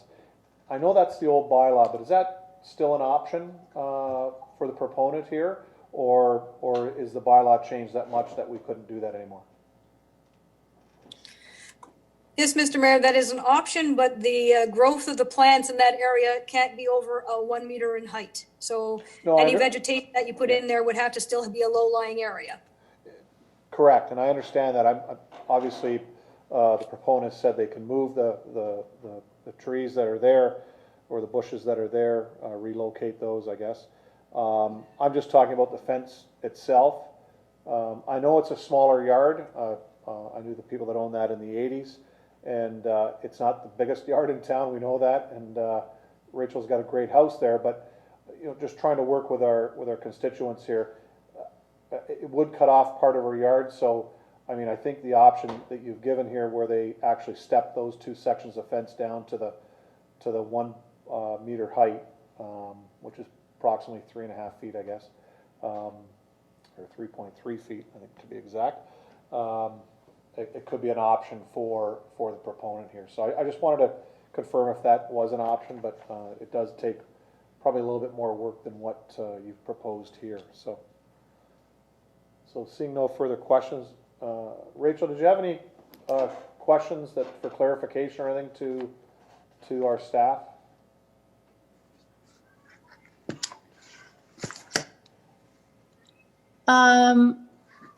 With regards to visibility, just I guess more as a statement, when I am parked in my driveway, my car sticks out much further than the fence does. Just I guess as a point. So it won't really help his visibility if I'm ever parked there. And we had been instructed by one of the bylaw officers, Travis, to apply for the variance because he had said that the fence had been here for 20 years and that he didn't see any problems with the fence that we had put up. So I guess that was a little misleading to have gone through all of this just because a bylaw officer did instruct us that it was probably in our best interest to do it. Okay, perfect, thank you. Anything to add, Council? Okay, so just to confirm with Council, through your worship, I have my hand up. Councilor Beauregard, I apologize. Go ahead. So through your worship, just again, I just want to reiterate, we said that the bylaw says until such time as the existing fence is replaced or undergoes substantial repair. The existing fence, the part that's abutting the adjacent property, has not been replaced, and it didn't undergo substantial repair. There was just a deletion or the removal of that step part. Section. Even though if you look at 2020 and 2018, the angles are different, so it may look a little bit different, but even in 2014, it's the same fence. So in my opinion, it looks as if this is compliant, if that part of the fence is compliant with the former bylaw, there should be no minor variance coming before us. So that's my understanding of this. And the application didn't come to council or to the attention of the application came because of an issue with the neighbor, and that issue wasn't raised until they started making a fence along Steel Street. So nothing had been done to the fence abutting the property. It was all about the fence on the Steel Street, which has nothing to do with visibility. So for that reason, I would like to move that, I would like to amend the motion before us so that we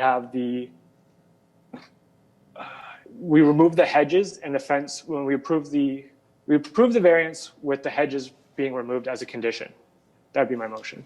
Okay, thank you. Can I get a seconder to that? Councillor Wells seconds that. So we have an amendment to grant the variance and also remove the greenery that's been placed along the Steel Street side of the fence. That is the amendment. Any questions to that amendment? Councillor Clayle. As Mrs. Hanson said, we will be liable if we're not in compliance. By doing this, Ms. Hanson, will we be still liable if there are any issues moving forward? And just before you answer that, is there any possibility of actually removing pieces of that fence to make more visibility, like, you know, almost having it like a picket fence with space between to improve visibility, those two pieces for it? Could you answer? Ms. Hanson, can you answer those two questions? Through you, Mr. Mayor, to Councillor Kalilov, the visibility issue and the report before you states the issues that have been noted by staff as a risk, and that if you approve the report or approve the variance, knowing that the visibility issue still remains, yes, the municipality can be at risk. We can be at risk at a number of different issues. You can get visibility by either horizontally or vertically. That's why in the bylaw, if you have a chain link fence, you can go up to 1.25 meters because you can see through the fence. When you have a solid fence such as this, it's down to 1 meter. So you can gain visibility through every other board, you can gain visibility by chain link, or you can gain visibility by reducing the height. Those are your options. Through you, Mr. Chair, back to Rachel. Is there any possibility that you could remove a board to gain the visibility that you need? Ms. McPherson? Is it possible if we could cut holes? Like, 'cause once you start taking pieces of the fence out, we sort of lose the privacy part. I don't know how that would work if we can. But if you had, maybe you could put your hedges on the inside of the fence. Yeah. I'm just looking for something here because if you removed every other board, there may be 6-inch boards, so you'd still have gained some privacy, and you could maybe put just 1 or 2 of the trees where they're not disrupting the view, but at the same time giving you a little bit more privacy from the inside. Just a suggestion. I don't know if that would be, but the ability to be able to vertically gain that sight line that Ms. Hanson says that you require to make it compliant. I'm just wondering if there is that possibility to do that. I think with this fence, Councillor, and I know Councillor Danch being the lumber dealer in the room, the problem with this type of fence, it's not an alternating board fence, it's a solid board fence. I think, as Mrs. Hanson said earlier, taking those 2 sections down at that corner to the 1 meter might be a lot easier than trying to remove boards or cut holes in that. Councillor Danch may want to jump in, but I think he said we were okay on that. So that probably would be the proponent's best option, is to take that kind of triangle area, step those areas down to the 1 meter, move the hedges to an appropriate area that doesn't, again, block that sight triangle. That's probably other than taking the whole fence down, is probably the proponent's best thing here. Frank wants to say something. Yes, Councillor? Thank you. Yeah, thank you. Rachel, sorry, through you, Mr. Mayor, if you took down the cedar bushes and put them on the inside so you didn't waste your trees, and then talk to the neighbor and maybe see if this doesn't satisfy some of the problem. You always say fences make good neighbors, but obviously this fence is causing issues, and I sell lots of those parting fences. But anyways, if we were to remove the cedar trees, that's probably going to give you another 2 feet of visual. I'm looking at your 2020 picture, and I've been in the driveway next door to you, and it seems to be a pretty good sight line there. And if you were to move those trees, maybe we get a little bit more passive in the neighborhood and see what goes on. As far as the liability issue goes, as long as the 2 neighbors are willing to come to an agreement, it doesn't look too bad. I'm looking at my iPad and I'm looking at my computer with the pictures, and it doesn't look that bad. And maybe lose the trees and see if Rob is understanding, and we'll go with that. That's my feelings. Thank you. Mrs. Hanson? Thank you, Mr. Mayor. I'm just trying to resolve the issue as best as possible. The option before council, I should have put a point in there, is council has the option to change the bylaw. If council wishes to amend the bylaw that instead of 4.5 meter setback, it's a 2 meter setback or a 3 meter setback, they have that option. And then once we have compliance with the bylaw, then the risk and their liability is reduced because we're complying with the bylaw that's set out. Presently, there's approximately a 2 meter setback from the property line to the fence line. If council wishes to make an amendment to a bylaw, we can look at that and I can produce something for the following meeting to make an amendment to the bylaw. But presently, the way it stands, it's a 4.5 meter setback triangle.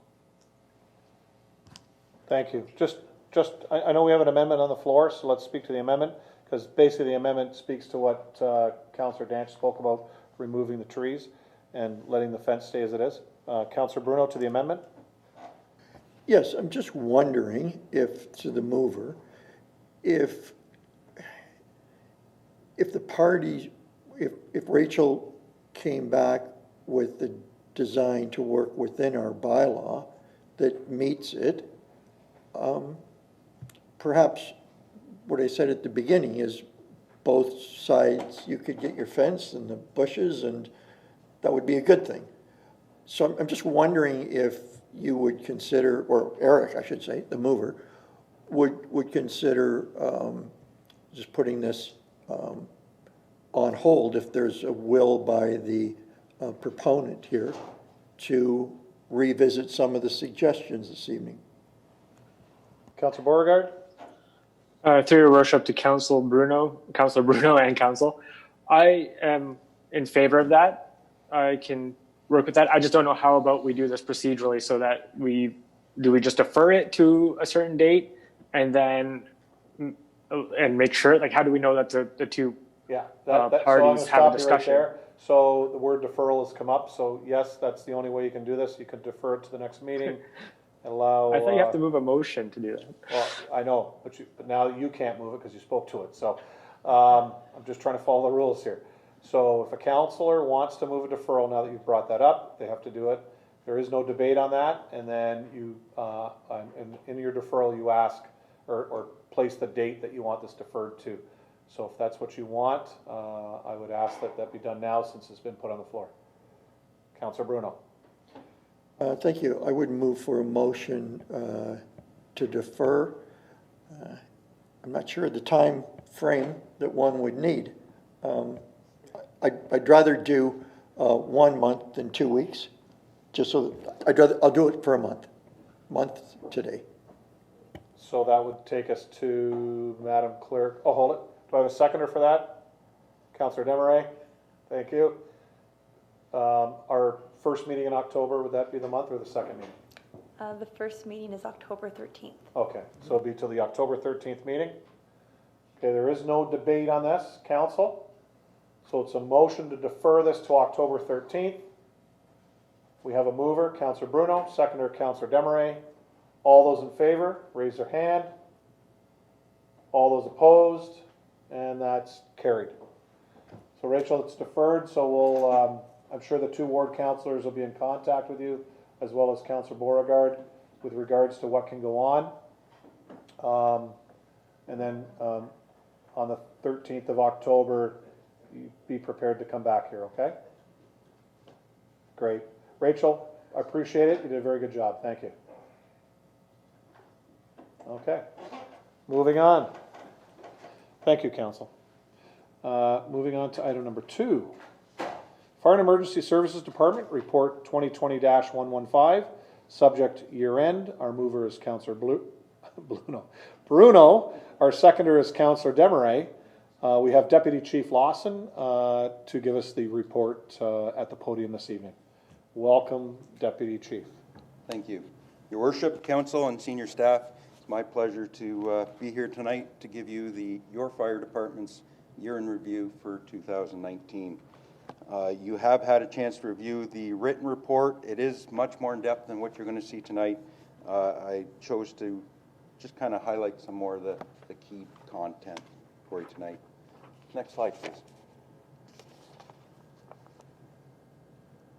So our Org chart is we do have 15 full-time staff. The fire chief is Tom Cartwright. He oversees all operations within the city. Deputy fire chief, that's myself, Scott Lawson. I oversee prevention, suppression, training, and communications. Fire prevention officer, Charles Turpin. He takes care of our public education and code enforcement. Admin assistant, I think we've all heard Catherine Moyer.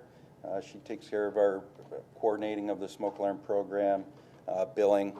We have 11 suppression staff, which I'm going to name. We have Captain, and I put these just in alphabetical order. Captain Benner, Henry, Radzikowski, and Steers. And your firefighters under them are Adams, Bilodeau, Codwell, Chamberlain, Graham, Ristine, and Speece. As you know, we are a composite department. We, when in need, we bring in our volunteers. We have 34 volunteers in total. And your volunteers are Anger, Benner, Bonds, Desnowski, Gamble, Grat, Lannon, Labazoo, McCabe, Valensky. I always have problems with that one. Robert, Smith, Savage, Senek, Stevenson, Stavorik, Sutherland, Wilcox, and Worrell. We also have our chaplain. I'm sure most of you know Brian Lofthouse. He's a big part of our critical incident stress management, and he teaches the working mind to our department. He also helps out with Wainfleet, and I will touch a little bit more on the working mind later. Next slide, please.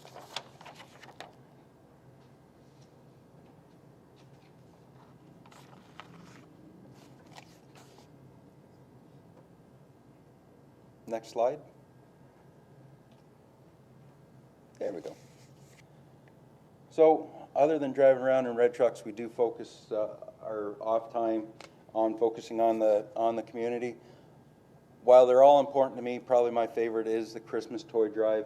In 2016, Santa's Helpers were unfortunately shut down after almost 50 years in the community, and we saw a need, so we jumped into action, and through Port Cares, we now collect toys that we're into our, whatever that would be, our 4th year, I believe.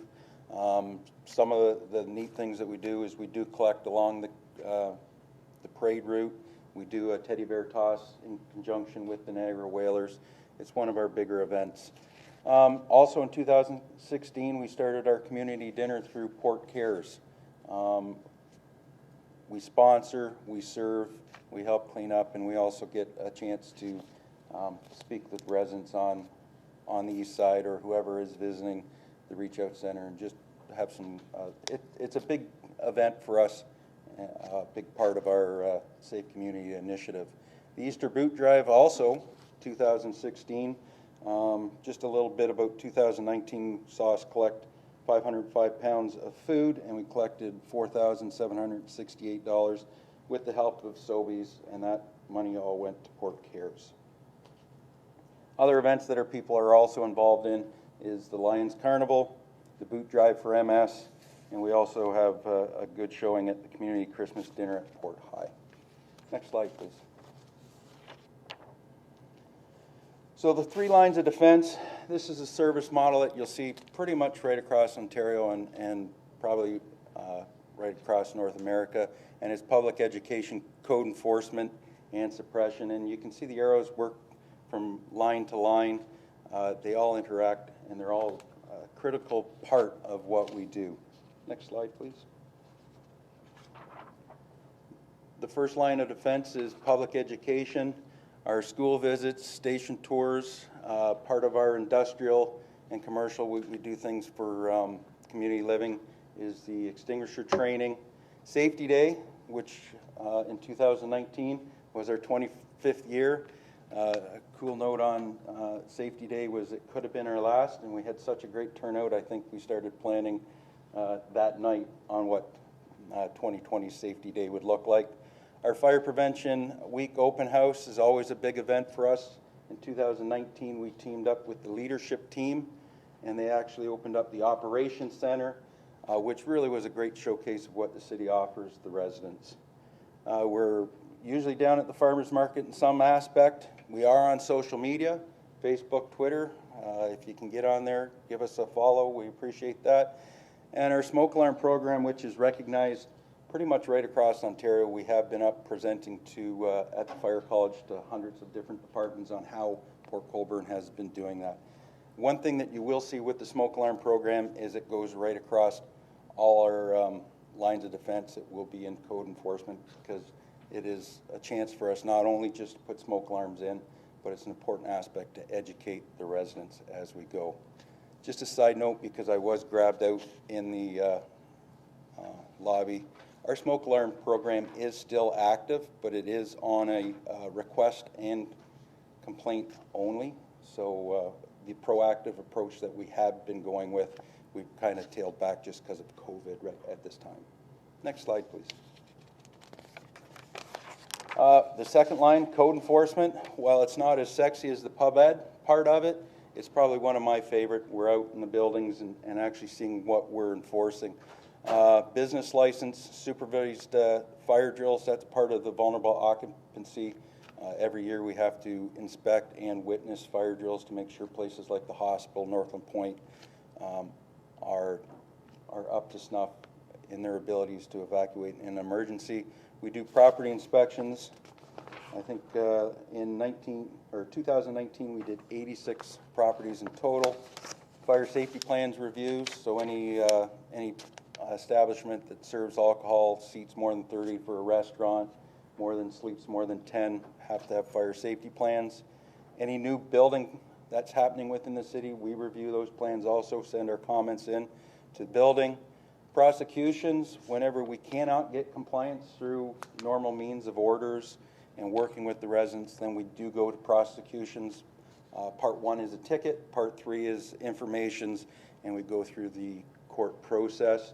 An example of 2017, Port Colborne Fire and Emergency Services actually saw court's charges of $149,000 in total. And again, I put down the smoke alarm program. It is part of the code enforcement process too. Next line, please. Our third line of defense, and I kind of broke this down as response. So I broke it down into 4 key elements: level of service, equipment, training, and our call response. Next slide, please. So our level of service is established by our ENR bylaw, 6745/109/19, and that level of service is set by you, council, on the recommendations of the chief. So some of the items that we do, obviously we do interior structure firefighting, grass fires, burning complaints, ice water rescue is part of our tech program, elevator rescues, motor vehicle extrication, public assistance calls, whether that's a flooded basement and or hydro lines down, carbon monoxide investigations, natural gas, tech rescue, so we do rope also, vehicle fires, medical assist calls. Next slide, please. So part of our response is our equipment. Now these things are basically toolboxes on wheels, so I didn't go through what's on every truck or we'd be here all night. But our engine 1, which is our career truck, this is the first engine out of the hall for all calls, is a 2015 Spartan. Engine 2, which is up for replacement shortly, is a 2000 E1. Tanker 1 is a 2015 Freightliner. Rescue 1 is a 2012 Spartan, and Ladder 1 is a 2006 Pierce. Next slide, please.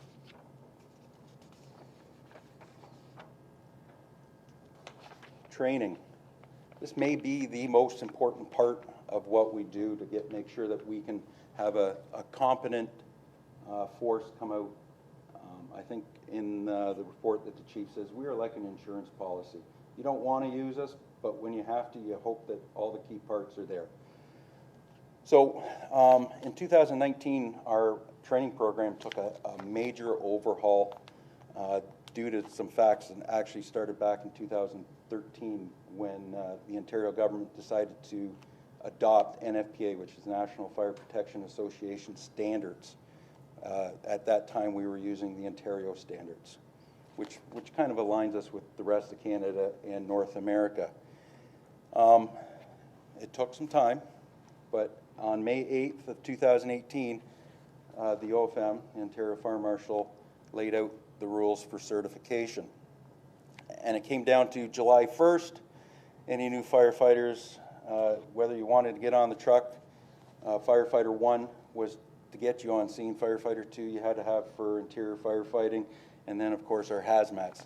And I tried to lay out for you the best I could the dates when the fire departments would have to meet that.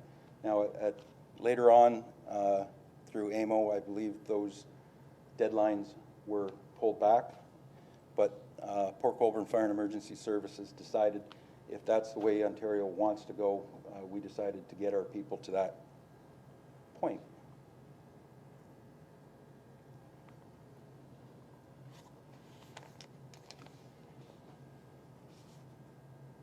Perfect.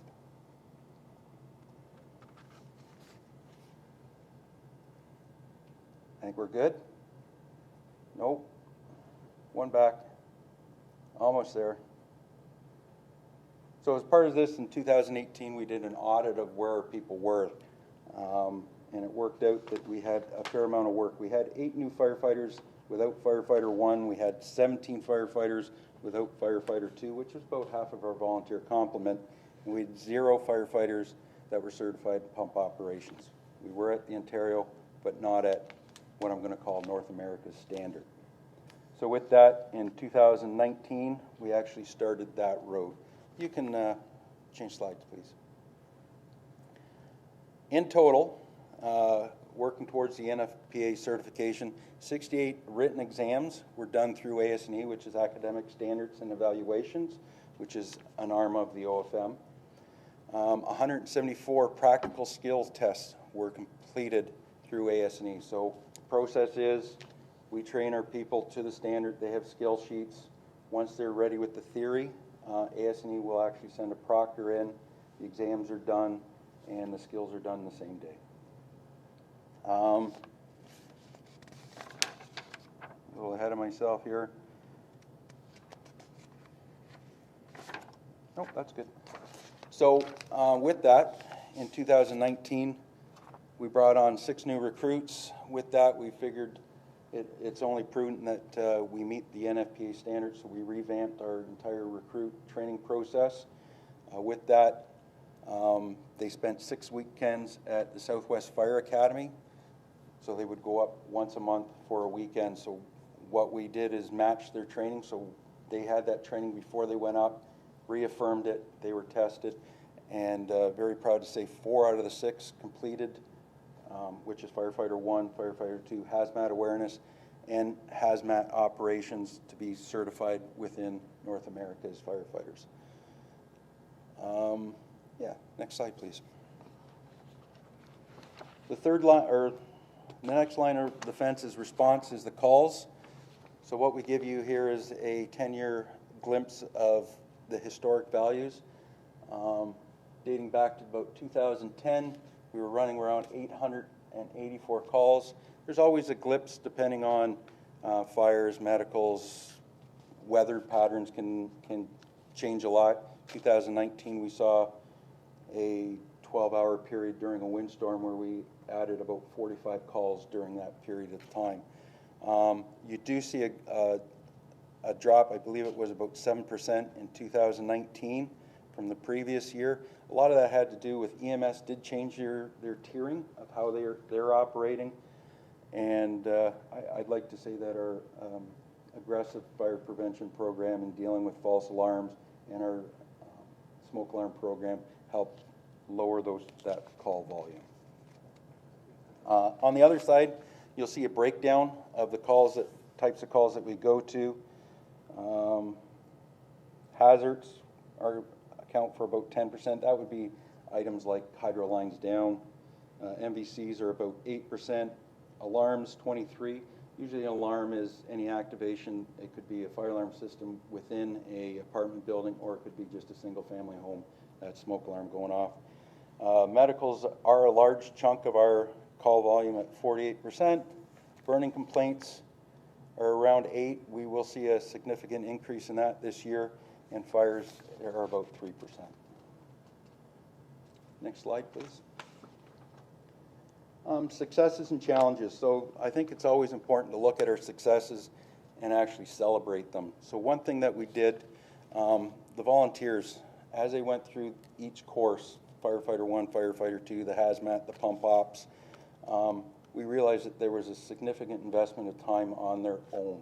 So while we were doing the practical training at the fire hall, they were spending a lot of time on the IFSTA websites to get that theory, and that was done on their own time. I'm very proud of our staff, how they jumped in and actually went with that. So we did create a recognition program for what it's, I guess, what it's worth, and at every milestone through the certification process, they received a coin to commemorate that achievement. Like I said, successful recruitment. Our new members are certified and ready to go, and they are doing wonderful. I'm very proud of that. Unfortunately, we only have 4 left, but we're very proud of those 4. They're doing a great job right now. I guess the last success that I put up here is the new look to the training program. And I think we're doing marvelous things. We're getting our staff ready, and we have buy-in by the staff. On a point of our training, in June we had a fire on Wellington where 2 of our firefighters ended up at the hospital due to an accident. When we have accidents like that, the Ministry of Labor came in to investigate. One of the first things that they asked us when we're sitting at the table, are your firefighters certified? Those 2 were certified. We had to prove that documentation, prove their training, but no charges came from that. So I think we're on the right track when it comes to training. Next slide, please. Challenges. Definitely, and while this is a challenge for us, it's not just us that are facing this. This is right across Ontario, North America, but it's the focus on PTSD, post-traumatic stress disorder. Most people go through some kind of traumatic event, and they may have a difficulty time coping or adjusting with this, but through time and self-care, they usually get better. This is where our chaplain, Lofthouse, has been doing a great job. The Chief instituted the Working Minds, where all our staff has gone through it. And basically, it's just realizing where you are on the continuum. And it's broken down into 4 parts: green, yellow, orange, and red. And much like a stop sign, red is where we really need an intervention. But if you can kind of see where you're moving along that line, you can start working towards and self-analyzing yourself to get that help. So we are working towards it, but we notice that it's something that is in the forefront for us to worry about. Recruitment. While 2019's recruit was a success, we did identify lots of issues we can see coming forward. And again, this isn't just a Port Colborne issue. This is right across the board. Even if you talk to Lions, Optimists, they're having problems getting volunteers. We're no different. So why we had an interest to get people to follow through or just expect unrealistic accommodations for what we were asking, it's going to be an issue going down the road for us. Next slide. What's next for us? So just a quick glimpse at 2020 and 2021. I think we'd all love to forget 2020, but that's not going to happen. So just a quick glimpse. We do have self-containing breathing apparatus coming, our SCBA. It actually arrived at the hall today, so we're very excited. Scott's coming in on the 22nd to start bringing everything up. We'll train our people, and I'd anticipate having it on the truck by the end of October, early November. We're looking at ongoing recruitment. Not to excite anybody, but in the budget we have put a line item in there for ongoing recruitment. I think it's something we have to look at every year going forward, just with the amount of turnover, the commitment for our recruitment and our volunteers. Currently, we're going through a complete tech rescue review and recertification of all our people. This is part of the NFPA certification process. Pre-incident planning, I'm going to lump these 2 together. Pre-incident planning, that's where we go out and actually see what we have in our building so that we have a better idea of what's happening when we arrive. And the in-service inspection, that's where the crews actually go out and do inspections and write orders. We started that in 2016. A certain incident made us focus a little bit more on smoke alarms, but we're going to get that back up and running shortly. We anticipate Engine 2's replacement in the current year, and the chief would still like to continue to push residential sprinklers. He thinks that's an important part of a way to mitigate going forward for a 2% cost in the building. So I think that is it. You guys have any questions for me? I do appreciate, I did have some councillors email me today some questions, and I do appreciate the chance to answer them before standing up here. Thank you. Great presentation, Scott. Thank you very much. Online, any councillors with any questions online? Councillor Dan. Sorry, just one quick one. Hey, when Scott said Scott was coming in to train, I think you need to say that it's Scott packs that are coming in. That sorry. Scott's coming in to train. So there's different makers. There's, sorry. I thought it was Scott Louis. Through the mayor to council. Through the mayor to all of council, Scott is actually the maker, the brand name. There's MSA, there's Drager. Our people chose Scott. And I knew that, but I'm just saying that we know Louis not going to the fire hall, and we know that you already have a job, so Scott will be the manufacturer, and I just wanted to clarify. Thank you. Thank you, Councillor. Anybody else online with a question? Seeing none right now, I'll go to Councillor Bagu. Just one question, Deputy Chief.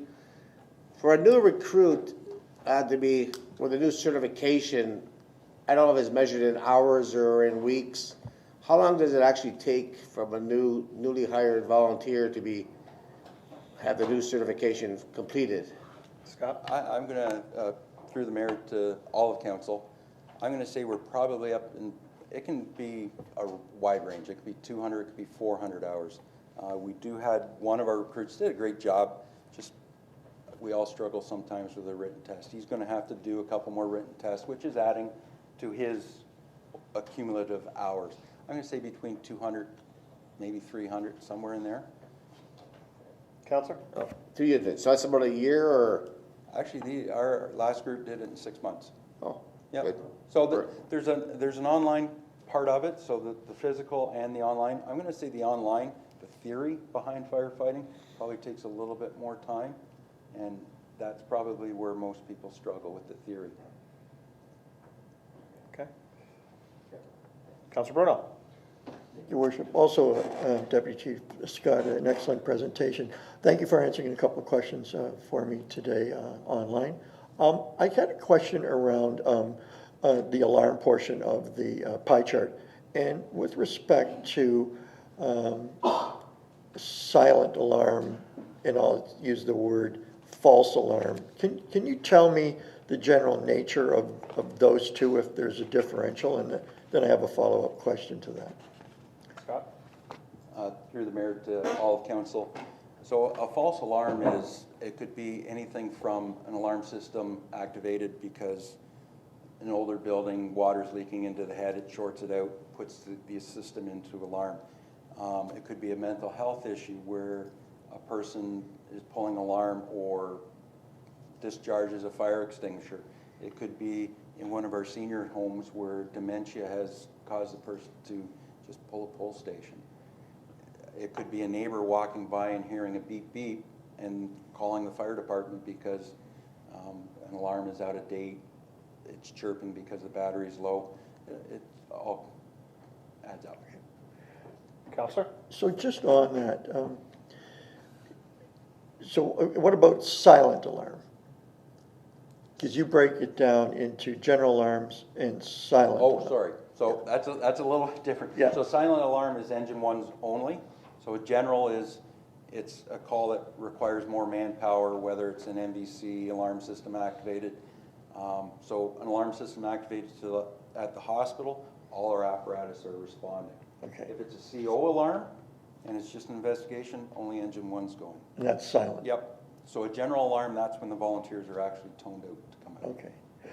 Where I was going with all that is, on the police side of things, we've always heard about numerous or a certain amount of false alarms, and then there's a chargeback.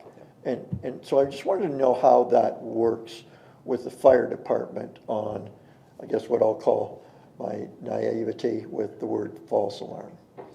So we do have a cost recovery aspect in our bylaw, fees for service. So if we were to show up at this building, I'll just say that this is a normal business fire alarm system. Nothing was wrong. And it's a head. It's no big deal. It's a false alarm. We help you through the process. But if we're called back in the next day for the exact same head, we're going to have a discussion. And there is the opportunity at that point for us to charge you for the truck. If we came to this building for a fire alarm system activation today, and it's the fire alarm, we'll help you through the process, get it reset, make sure everything's good, and we go. If we come back tomorrow because of a CO alarm, totally different issue, that's a totally different issue. So we just keep on rolling. As long as it's a different issue and it's within the calendar year, there is no charges.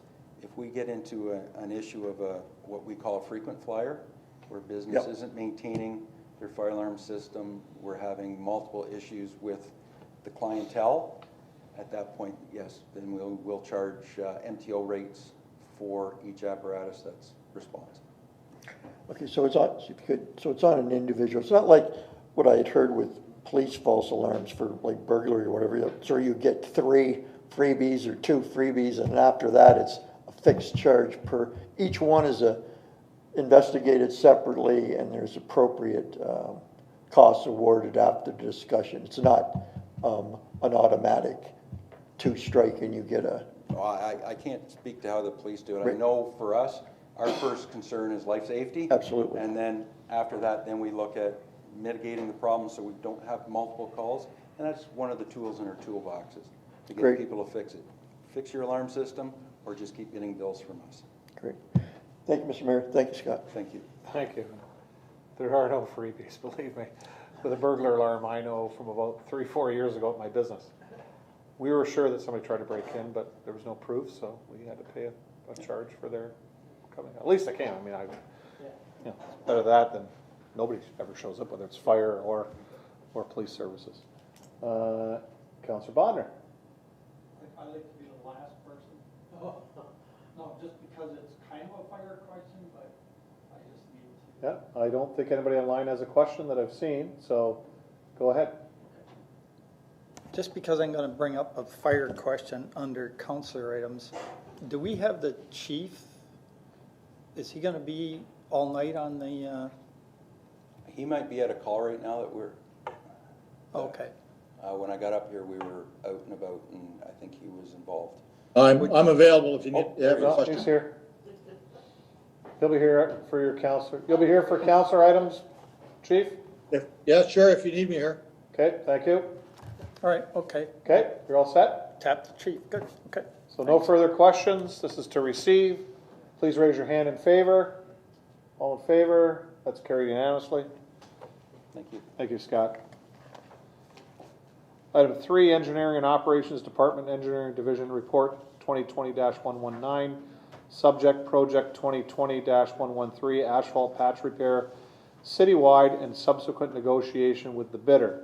Our mover is Councillor Wells. Our seconder is Councillor Bodnar. Councillor Wells. Thank you, Your Mayor. Through you to Steve. Steve, I'm trying to follow the numbers. We awarded the contract to Circle P for around $490,000. Now your recommendation is that we spend approximately $30,000 this year to finish off some projects, move $150,000 to next year, and then have a $150,000 reserve. That leaves $160,000 of that contract that was awarded to Circle P unaccounted for. Can you explain that? Mr. Shapowski? Through you, Your Worship, to Councillor Wells. So essentially what we're doing is our budget for that project is $150,000. So we don't want to award the project for $490,000, but we want to award the project and use the unit rates up to a maximum budget amount of $150,000 for 2021. Due to the fact that we do need some asphalt work done in 2020, we also want to use those unit rates in 2020. So Circle P is agreeable to actually do up to $30,000 worth of work during 2020 so that we can catch up on those spots. So essentially we would be awarding Circle P the contract for 2021 at a maximum budget of $150,000. And that would be essentially because budget isn't completed yet for 2021. We're going to reserve that $150,000 aside from the resurfacing program. So it will only be $150,000 that would be budgeted for. Councillor Wells? Okay, I understand that, Steve. My question was, the original award was for 490,000 K, but now we're saying that there's only $360,000 worth of work that will be done in 2021. So I'm wondering what that $160,000 worth of work that was already awarded out amounted for, and when will that be done? Mr. Shapowski? Through your worship to Councillor Wells, we haven't awarded the contract at all yet to Circle P. So this would be for the award for 2021 based on the 2020 tender that happened. So there hasn't been any award or any guaranteed work yet. Okay, when I read the report, it said the only compliant tender was $489,000 Circle P. And Circle P have completed this contract in previous years, and they were looking toward it. So I took on the assumption that since 2020 had already begun and we're over halfway through it, it was awarded. But okay, I understand where we're going now. CAO Louis? Sorry, through your worship to Councillor Wells, I think we might have the answer now. I was trying to get a message to our Director of Finance to see if this was a case of a deliberate underspend to offset other expenses. So unless Director Bowles or Shapowski knows the answer to that. So we are trying to achieve some savings on certain line budgets to offset other items, but I can't say for sure this is the case. Mr. Bowles?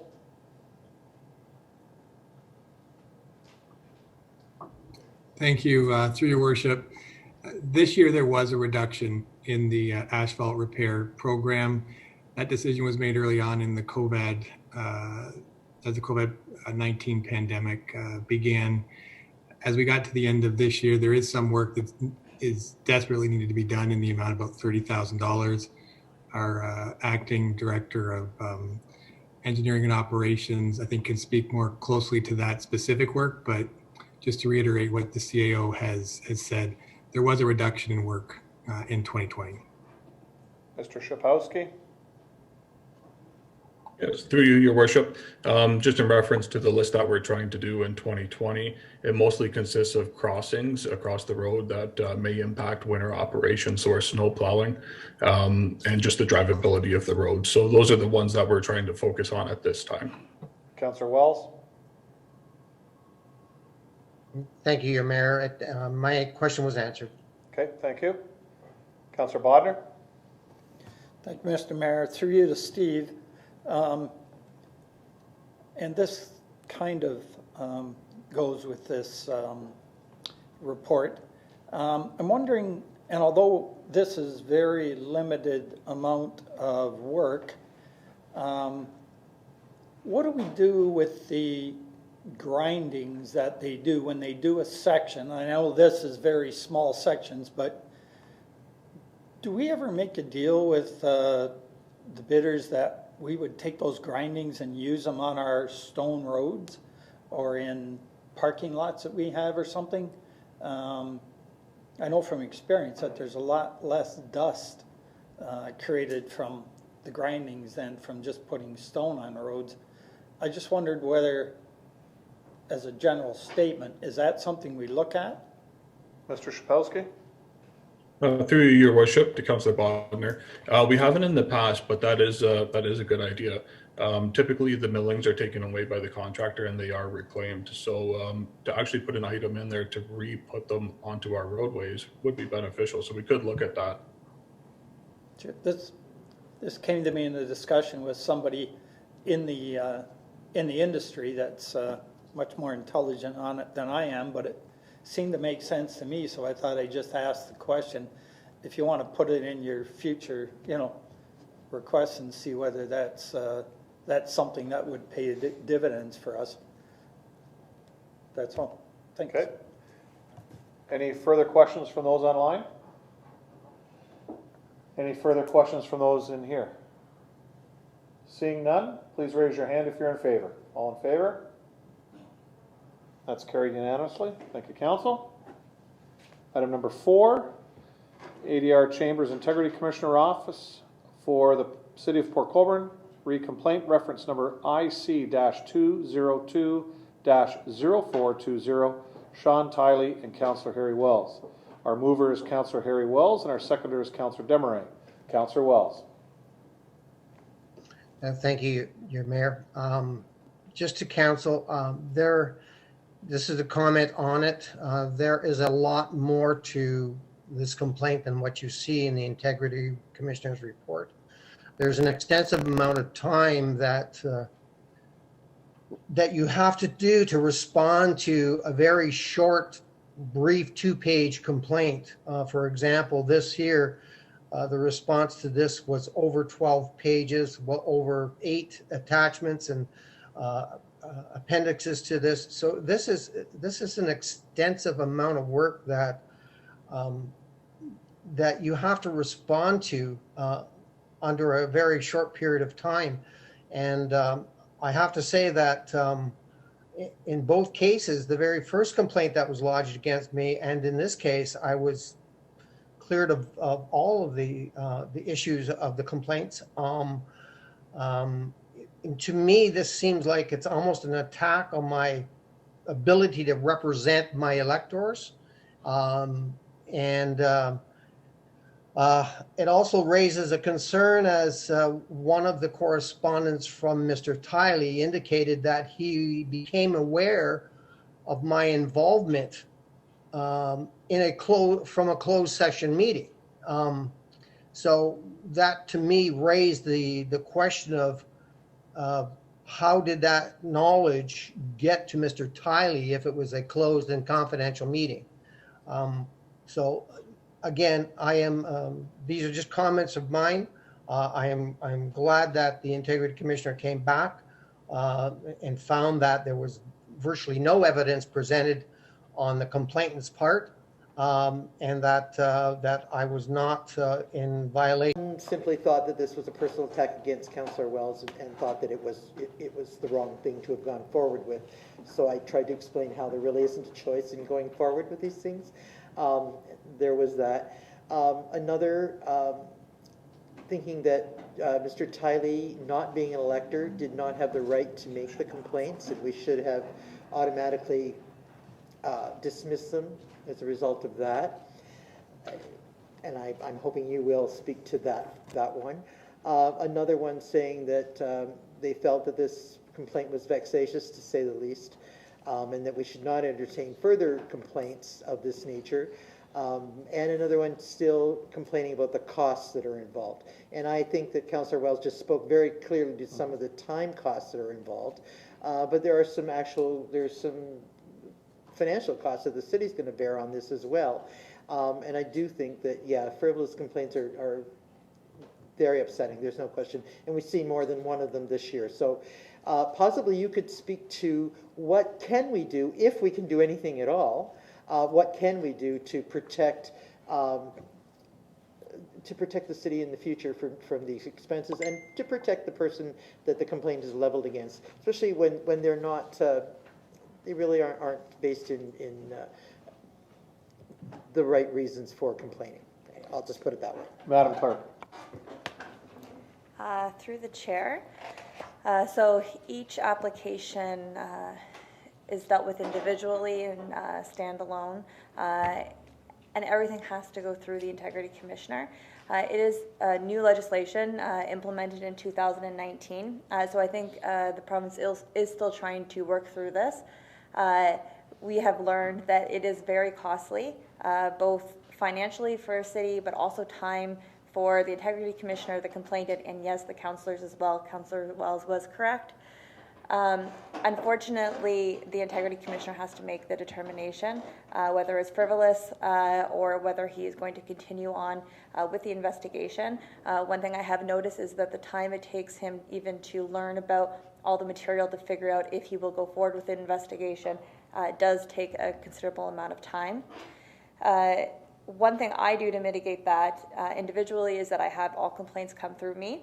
I don't stop a complaint if they want to go to the integrity commissioner, but I often find that people who say they want to go to the ombudsman or go to the integrity commissioner actually just want something done at the city, and I can usually help mitigate that. That being said, there is still a number of complaints. There is talk with many clerks about putting fees, just like the Freedom of Information request, to stop frivolous complaints. We have gotten numerous, clerks throughout the municipality have gotten numerous advice that we should not be putting fees on this, and that is because the Charter of Rights and Freedom states that we must allow freedom for legal advice to be fast and to be free of cost. That being said, something might be done at some point province-wide, but for right now, this is kind of the best process, unfortunately. Okay, well, and then again, through you, Mr. Mayor, thank you very much for that. So basically, it's fair to say to the public that we cannot stop this, and everyone is free to levy these complaints if they choose to do so. I mean, it's a good process no matter how we look at it. We should have these available. The Ombudsman and the Integrity Commissioner are very important pieces, no question on that. But when they're used in the manner that we've seen some used in this year, it really is quite distasteful. But thank you. Thank you, Councillor. Councillor Bodner? Thank you, Mr. Mayor. Just a statement, and I'd like to back up Councillor Wells on this. Having gone through one of these, it is very stressful. It really is, and I can appreciate where Councillor Wells has gone through twice now, and it is, when you just see what's in that report, that doesn't even compare to all the thought process that goes into what Councillor Wells had to put into that to defend himself, and in this case, to defend himself on something that wasn't quite clear, it seemed. So now you got to put even more. If it's one simple thing, maybe you could do it, but it is stressful and it is time consuming, and I sure wish the clerks had the power to put a charge on this, because it really, there is no penalty for somebody that just wants to get you out of the picture for some reason. And that's what's happened 3 times in this council in a very short period of time. So if someone really thinks they need to go this route, please give it some extra thought, because it costs the taxpayers a lot of money. It costs councillors time and real aggravation. And not only the councillors, their families too, because they see what we're going through, and it's not fun. That's all I got to say. Thanks. Thank you. Anyone online wish to ask a question? Councillor Kalaloff? Through you, Mr. Mayor, to Councillor Wells. I'm hear what everyone's saying, and I know that these reviews are costly to the taxpayer and the city, and I can only imagine how upsetting they can be for you. But I have a concern that there may be continued questions and challenges that come forward as we move through the quarry issue, seeing what's going on.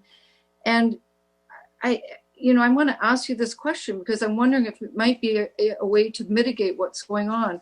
And I wanted to know, would you be adverse to voluntarily working with the Integrity Commissioner and doing a review of what's going on regarding any conflict of interest that you may or may not have in relation to the PC quarry? And looking at the whole piece of it, I guess I'm just looking at the fact, if we did one formal review and completed it right now, it would give clear and concise direction as to if if and when you have a conflict, and you would know whether you, with great certainty, whether you need to declare a conflict. Like presently, what I'm reading and what I'm hearing everyone saying, it seems you've not had any clear direction on any of this as to when you need to declare. So it must be very confusing to you how you should be proceeding in order to avoid these challenges. Because I guess I just worry that it could be a continuing thing. And could we not get, and maybe this needs to go to the clerk, could we not get some really clear direction for Councillor Wells so that he can deal with this issue? Both, I guess it's a question to both of you. First of all, this would be something that would be up to you, but I just thought maybe if you did one, because I read through all of this and I'm not seeing clear direction even from the Integrity Commissioner. It's he's kind of back and forth on things, and he's kind of expecting you to know what you should be doing without really telling you. We'll go to Madam Clerk first. Through the chair, the councillor, and this is for all councillors as well, can seek Integrity Commissioner advice free of charge at any time. So the councillor does have the ability to go to this Integrity Commissioner and seek that advice. I'll also note that advice is confidential between the Integrity Commissioner and the councillor, and it's the councillor's wish to disclose that to others or not disclose that. Councillor Wells, anything to add, or are you okay with that? I do have something to add. First of all, just this complaint, for example, I never knew about it until after a month following it being filed. When I received the Integrity Commissioner's notification that there was a complaint filed. Following that, and by the time it ended up, the Integrity Commissioner actually gave, in my opinion, 3 separate letters of advice to the complainant and none to myself. And that's in my response to him.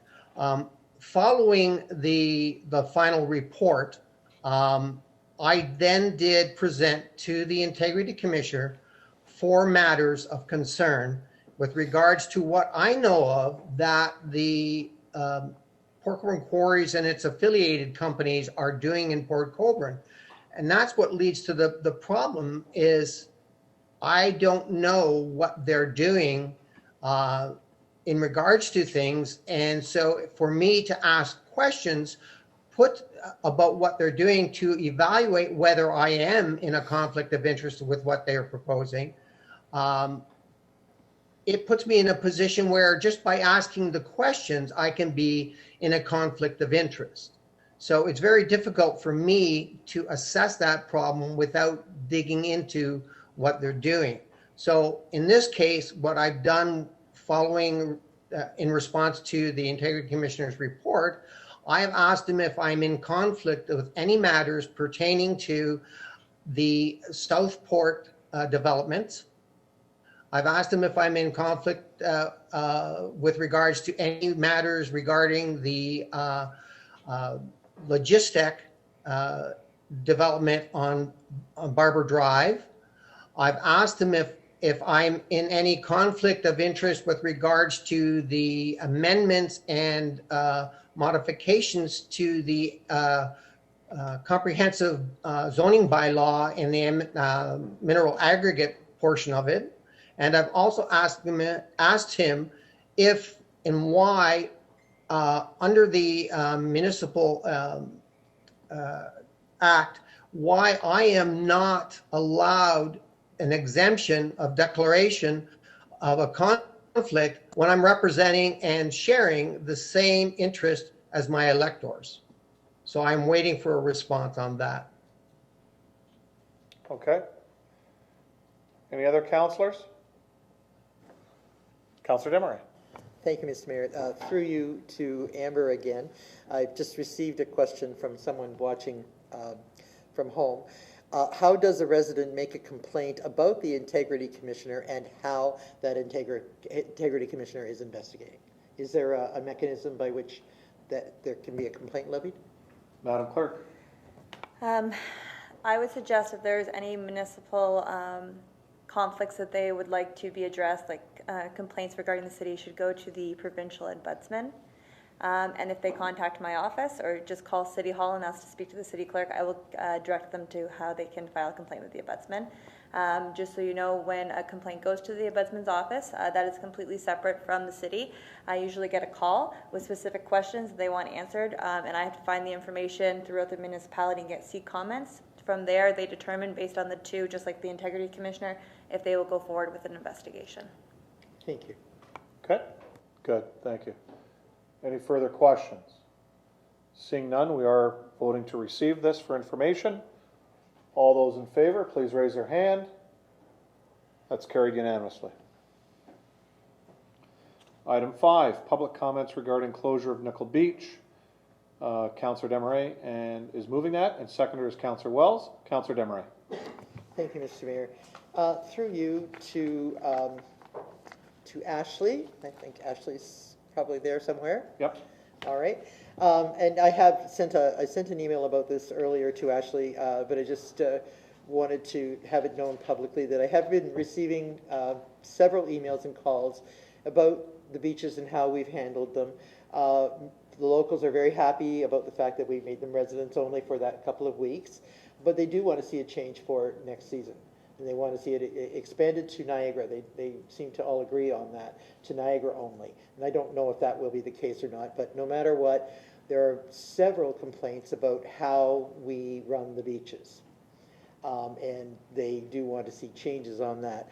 This particular email that I just received today is from a lady who's representing several people who buy seasons passes. And in this year in particular, they were very upset that they pay full price for their passes, and yet their passes were only good during the weekdays and not on weekends, which they felt was a slap in the face to them. And they were paying for the opportunity for other people to come down and use the beaches, which was very frustrating to them. I do understand that. So they were pretty upset about that, but they had comments about washroom facilities and up the beach approaches and that sort of thing, and how that should be managed. But because of the number of comments that I received, I told them that I would be coming to council and asking that we strike a committee, some kind of a working committee with council heavily involved and staff throughout the winter to discuss how the beaches should operate, not just one beach, but all beaches, how they should operate, what considerations have to be made for the outlying communities, all that sort of thing, who should be let on, who shouldn't be let on, what we should do in rare circumstances like we had with COVID this year, that sort of thing, so that we can examine all of those things. And I did send that along. Ashley was very good about answering me really, really quickly to say this is very much in line with what is already being planned. So I want to make sure the public knows that the staff is already on this. And they were overwhelmed this year, just like the rest of us, only probably worse because they were really the frontline workers in that. But in any case, staff are in the process of scheduling a full review to take place at the end of the season to review this year's operations as well as plans to make operational changes for 2021. So, and she goes on to explain that it's going to be across all departments and to examine all aspects. So my concern is that council will be heavily plugged into this, and that where possible, we seek as much public input as possible so that we make sure that everybody is happy with, or as many people as possible are happy with the results. But would that be about right, Ashley? Ms. Craig? Thank you, Mr. Mayor, and through you to Councillor Desmarais. Yes, that's correct. Thank you for your email earlier today. As you've indicated, everything that you've indicated is very much in line with what staff is planning internally at this point. But certainly we would be very happy to have members of council participate in that planning and operational review process, as well as to seek public input as well, so that we're well positioned for 2021. Councillor? That's just exactly what I wanted to hear. Thank you, Ashley. Thank you very much. Thank you, Councillor. Councillor Wells, then Councillor Bruno. Through you, Mr. Mayor, just a comment on this. What we've seen in the council package is a few complaints about us closing it. I can tell you that between Angie, myself, and Ron, and probably other councillors, we've received a significant number of compliments in agreement with us closing the beaches. So it goes two ways. It is an opportunity for us to improve on how we manage our beaches. And I know Ashley and her crew, and if we can put this committee together like Angie has suggested, I think that'll go a long way with making next year more successful than this year. So a 2020 hindsight, pardon the pun. Good. Councillor Bruno. Thank you, Worship. This actually brings up quite a interesting debate about moving forward. I couldn't agree more with my fellow councillors that there should be a post-mortem to 2020. What I'm also interested in, through you, Mr. Mayor, to Ashley, is that I believe that you and your group have been working on a collective plan for Nickel Beach with capital expenditures, grant proposals, et cetera, et cetera. And so I haven't come down with a firm thought on this, but because you've just sparked my interest this evening, is this is a chicken and an egg thing, whereby you may want the staff to look at its vision and present it as to what their plan is for Nickel Beach singular, and then receive the public comments that have been given and can be given with respect to that plan. Because here's what I'm worried about, is that you may start your planning based on just what you've heard about the shortcomings, and you don't need our comments. You got enough, I'm sure, that you worked with at the beach each day. I'm really wondering whether, which comes first in this process, because, was 220 an anomaly, or is it definitely going to be the same COVID or post-COVID? Does the plans that you have for Nickel Beach go forward as a presentation and then are adapted back because of the comments that you've heard? And so I'm interested in how you see that process flowing, because I'm all for both happening, but I guess envisioning exercises, I would like to see staff go into it with no constraints, just like I like budgets that present a lot of people's ideas and then pull them back, rather than there being gatekeepers there that stop potentially things from happening. So I don't know if I'm putting you on the spot, Ashley, but at the end of the day, I would like to see a vision first and then the post-mortem, if they can be accomplished in that order. But by all means, we need the post-mortem. Ms. Gregg? Thank you, Mr. Mayor, and through you to Councillor Bruno. Staff's intention was initially to meet to do a debrief, a post-mortem with regard to 2020 operations at the beaches, of course taking into consideration the public comments and the input that we've received to date. And in addition to that, we would definitely like to include some of our longer term planning and some of the initiatives that we've been considering at the staff level, which I've spoken to a few times with regard to the Parks and Recreation Master Plan, and it's calling for a master plan for Nickel Beach, as well as encompassing Centennial Park, Cedar Bay Beach. So these are things that we can certainly include. The strategy at the beginning is certainly for staff, I think, to have a bit of a working group at the staff level in order to do that debrief, and then come up likely with some strategies on how we'd like to see things move forward for the next season, as well as some of those longer term planning items that we have been planning for a little while now. And then, as Councillor Bruno has pointed out, have a bit of a coordinated strategy at the staff level, and then present that and seek input from council as well as the public after that. I hope that responds to the question adequately, and happy to speak further if necessary. Counselor? I think it did, because I think what you're saying is that long-term visioning may be beyond certainly next year. And so I think that then is prudent, that the postmortem could come right away and seek to do what really isn't going to be if I'm reading this right, a much changed Nickel Beach and others within this 6-month, 8-month time period till we launch next year. So I'm okay with that, because we'll have learned lessons from this year, we'll have learned lessons from next year, and if that's not in the way of the long-term vision, then I'm totally fine with that. Thank you. Okay. Any other questions before I go back to Councillor Desmarais? Any councillors have any further questions? Councillor Desmarais? Thank you, Mr. Mayor. Through you, to Councillor Bruno, you said what should come first, and I would say the residents, first and foremost. They should come first. So they need to be heard, that's one.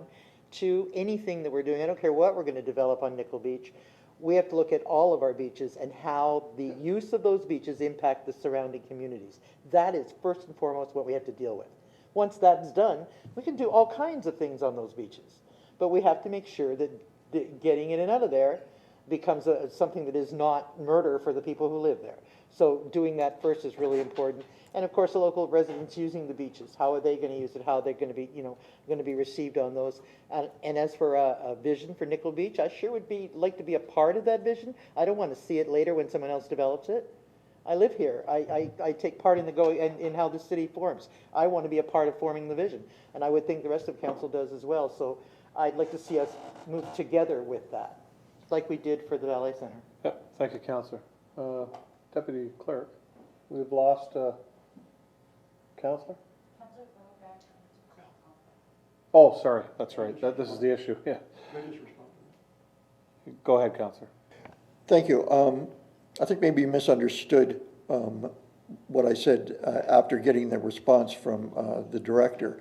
The long-term vision would never not include what the local residents want first. I mean, after all, they're paying for it, and it's there in our community.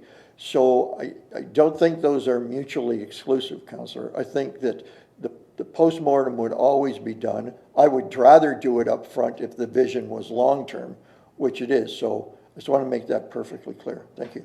Thank you, Councillor. Any further questions? So let's move to receive.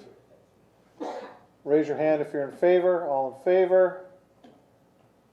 That's unanimous. Thank you, Council. Item number 6.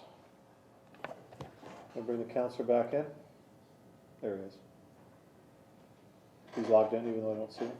Oh, there he is. Item 6, memorandum from Nancy Giles, EA to CIO and Mayor, and staff liaison to the Grant Policy Committee. Recommendations of Grant Policy Committee. Mover is Councillor Bruno. Seconder is Councillor Bagu. Councillor Bruno. Thank you, Worship. I brought this up even though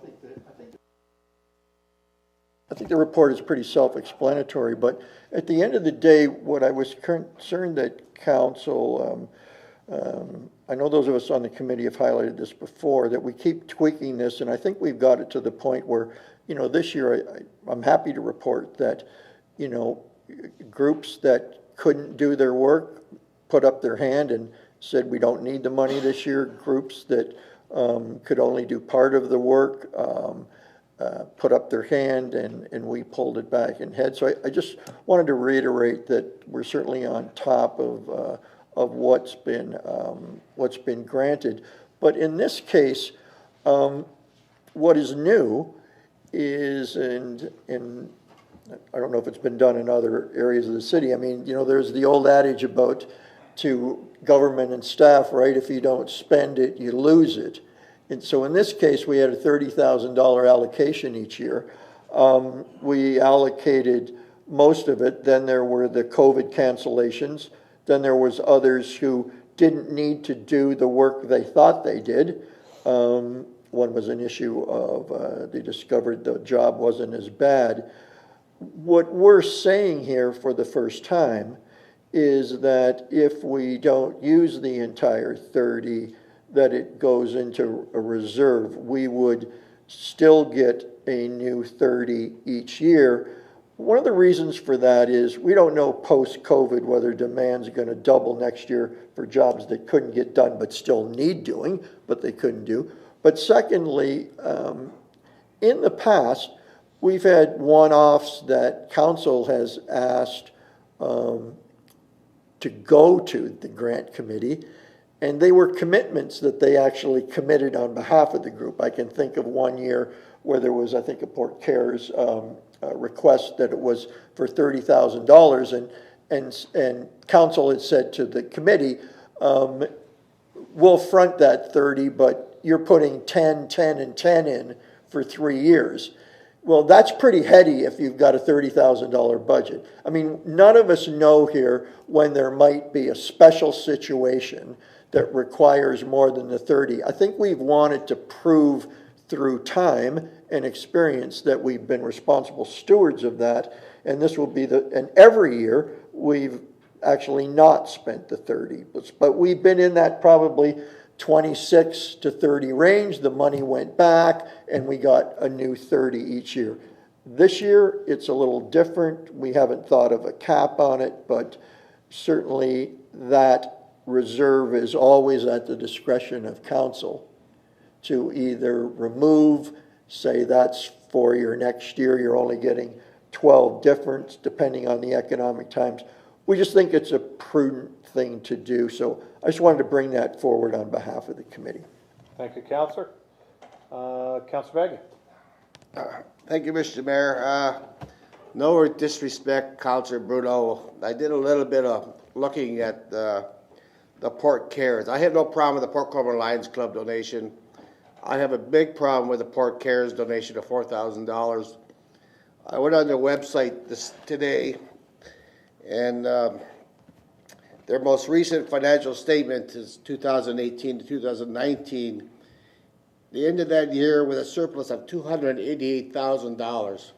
This is according to their financial statement, Councillor Debray, so don't shake your head at me, please.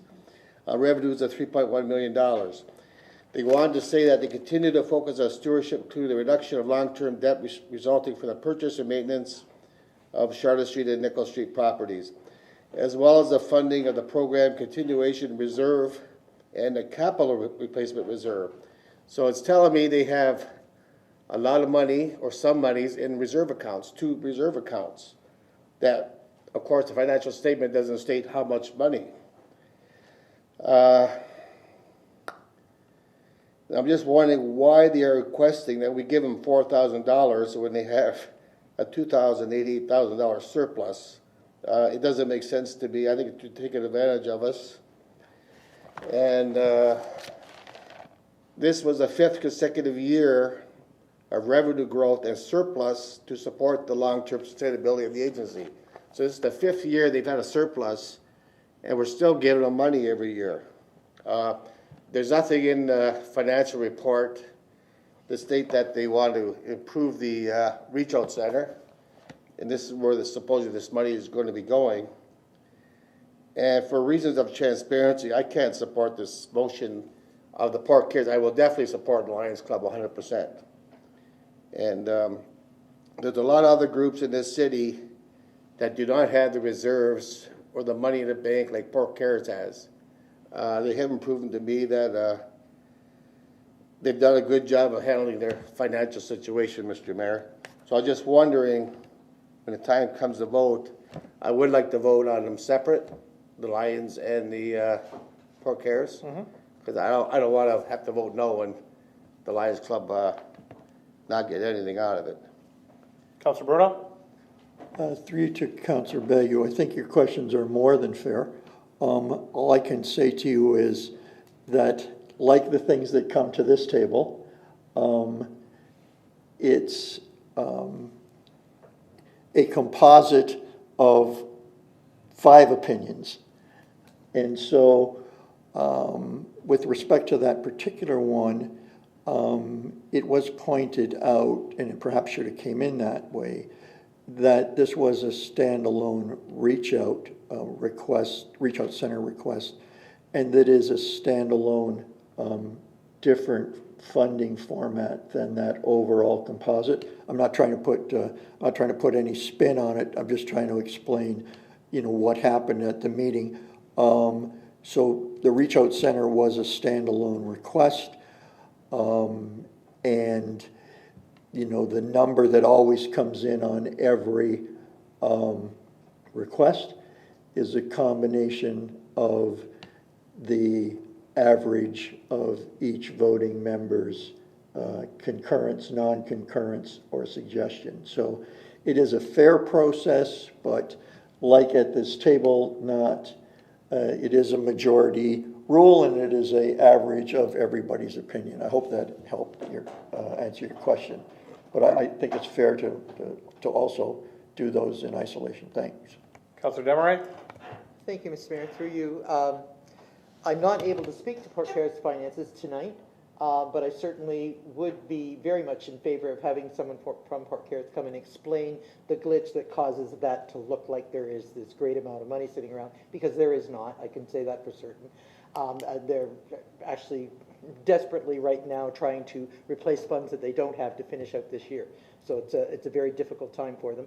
But I would like to actually move that to defer the Port Cares portion of this and just vote on the Lions part and have Port Cares come in and speak to the finances, because you're going to find that they're not at all the way they look. Okay, so the word deferral has come into this, so I'll take that first. So I have a mover, Councillor Desmarais, seconder, Councillor Bodner, that we defer the Port Cares Reach Out Center for $4,000 to a point in time when the clerk can bring in Port Cares as a delegation, and we can bring that forward. So there really is no timeline that we can add to that. Is that fine? That's fine. Yeah. And then it'll be up to the clerk to do that. Okay, so that's the first vote. So there's no debate on this. Is there any clarification from anybody online or in the room? So all in favor to defer the $4,000, please raise your hand. And those opposed, that's unanimous. Okay. Okay, thank you. They can defend themselves. Any further questions on this item? Councillor Wells. Thank you, Mayor. Just a question in regards to capping the reserve fund. Is there any reason why we don't cap it? Because I think that if we leave it wide open, that it could possibly grow, but to a fairly significant number. And I personally would like to see a cap on it, so it encourages people to spend rather than to keep pushing it into a reserve. Councillor Bruno? Thank you. I think it's a very good question. Actually, to Councillor Wells, because there's never been one, the motion didn't speak to a cap because we've never had a reserve before, but certainly as a member and a member of council, I have no difficulty with a cap. Just through to Councillor Wells, if we could wait till, to be quite honest, till next year, only because this year has been an anomaly. I think next year we should be hopefully back to the normal ask throughout the community, where the difference between what we give and the 30,000 is very minor.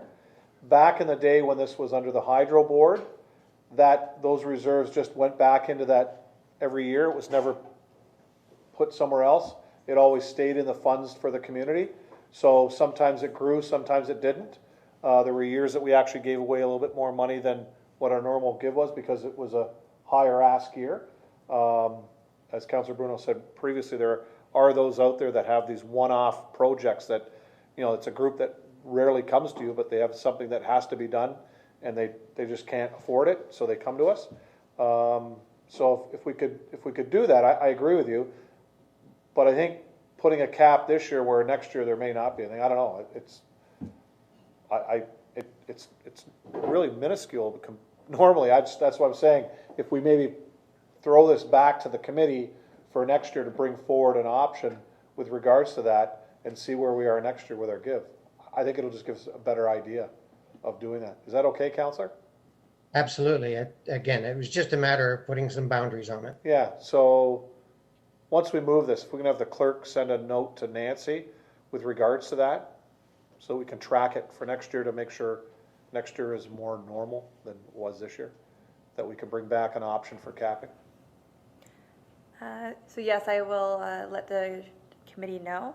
So I believe the amendment you're looking for is the last paragraph would be changed to that the 2020 unspent grant funds be moved to the reserve fund for future use. Yes, but that, yeah, but in essence, once this is passed through, as long as the committee knows that for next year, Nancy can bring it up? Yes. It'll Okay. be communicated to, so that way they can bring the same request back next year. Yes. For annual, Yeah. yes. Okay, is that all right?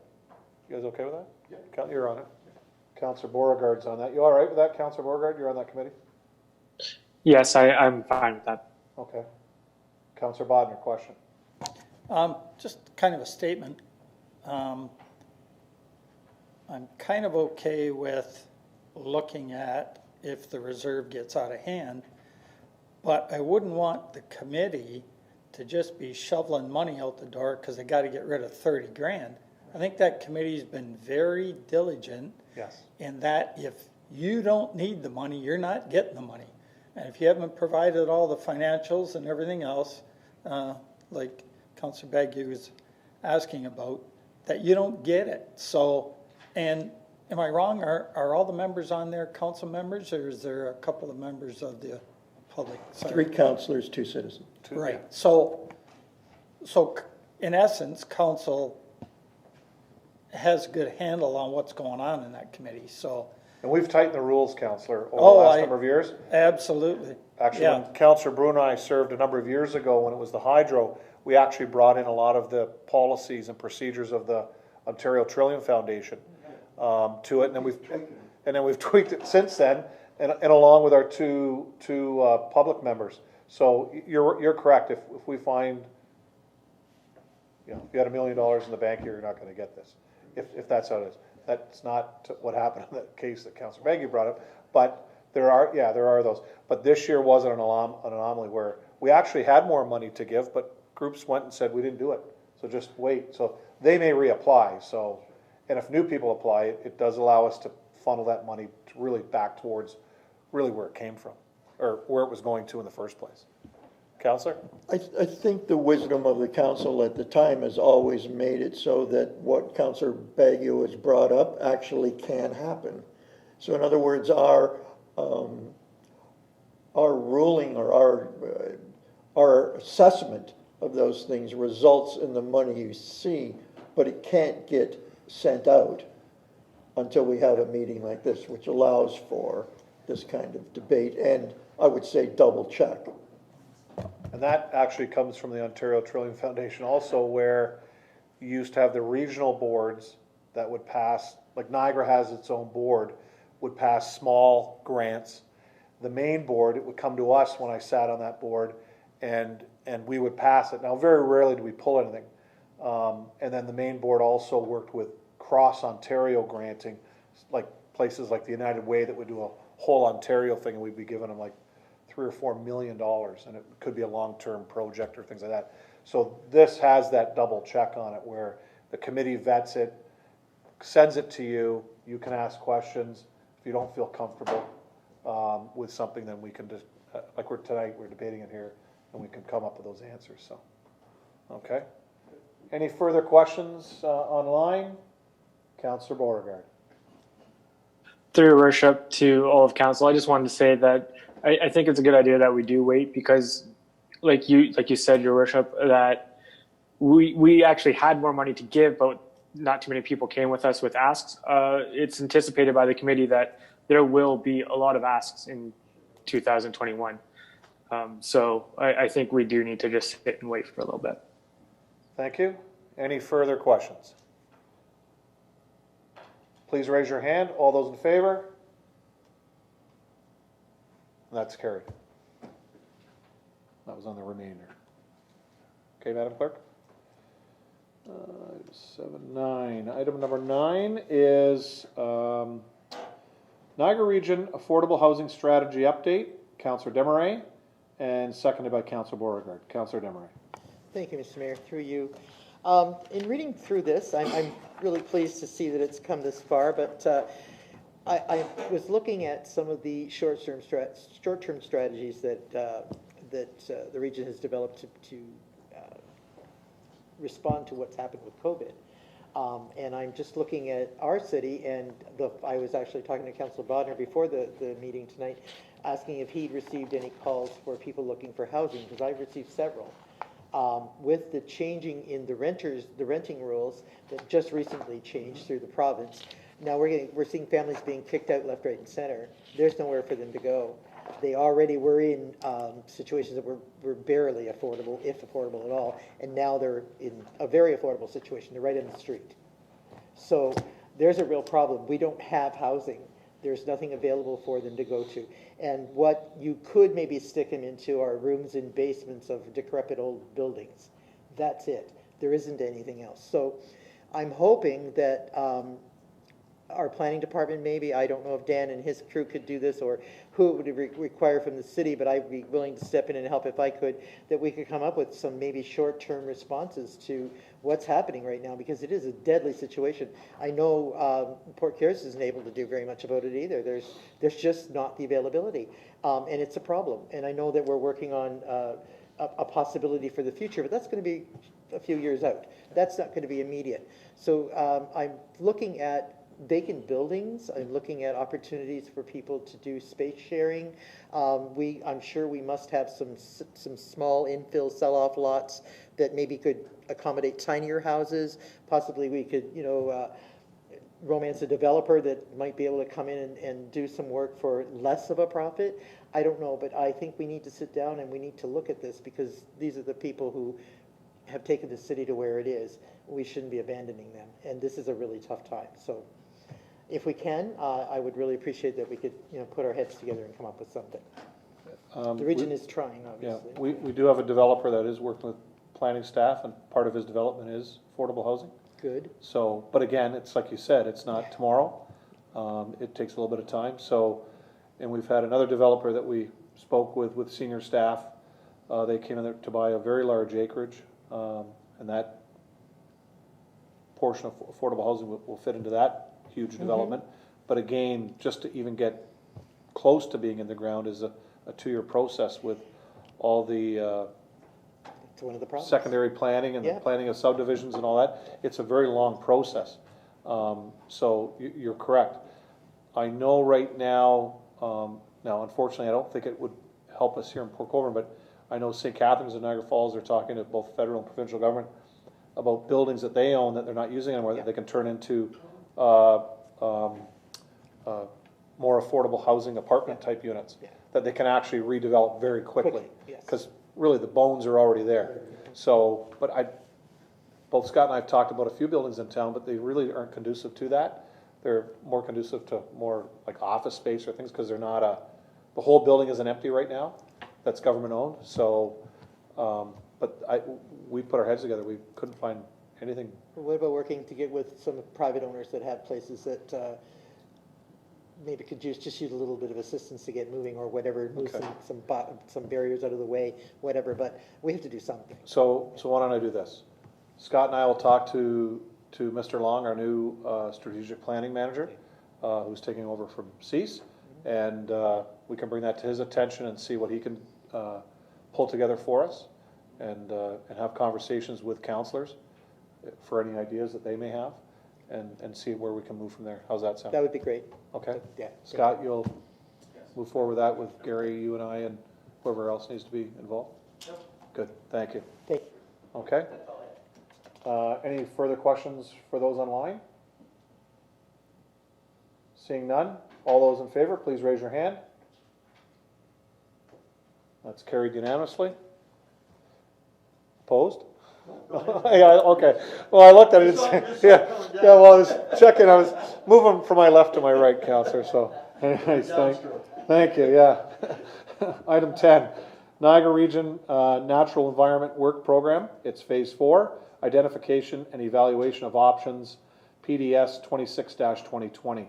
Mover is Councillor Wells. Seconder is Councillor Bodner. Councillor Wells. Thank you, Mr. Mayor. A question for Dan in regards to this initiative by the region. Dan, this is a fairly significant environmental work program that the region is conducting, and it has a very significant importance to the aquifer, the water source for the rural portion of Port Colborne. Is this being considered fairly significantly when you're looking at conditions of the mineral aggregate resource, mineral aggregate operations in the zoning bylaw? Mr. Aquilina? Through you, Mr. Mayor, to Councillor Wells.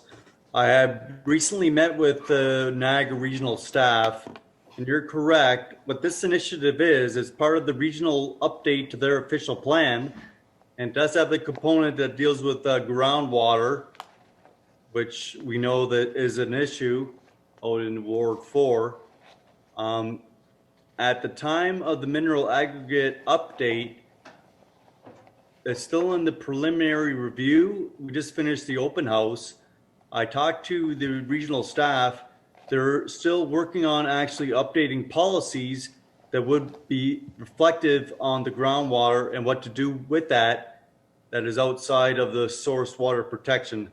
So this would deal directly and specifically with groundwater and the impacts that may be had out in the Ward 4 area. So definitely it's something that the region is undertaking a review.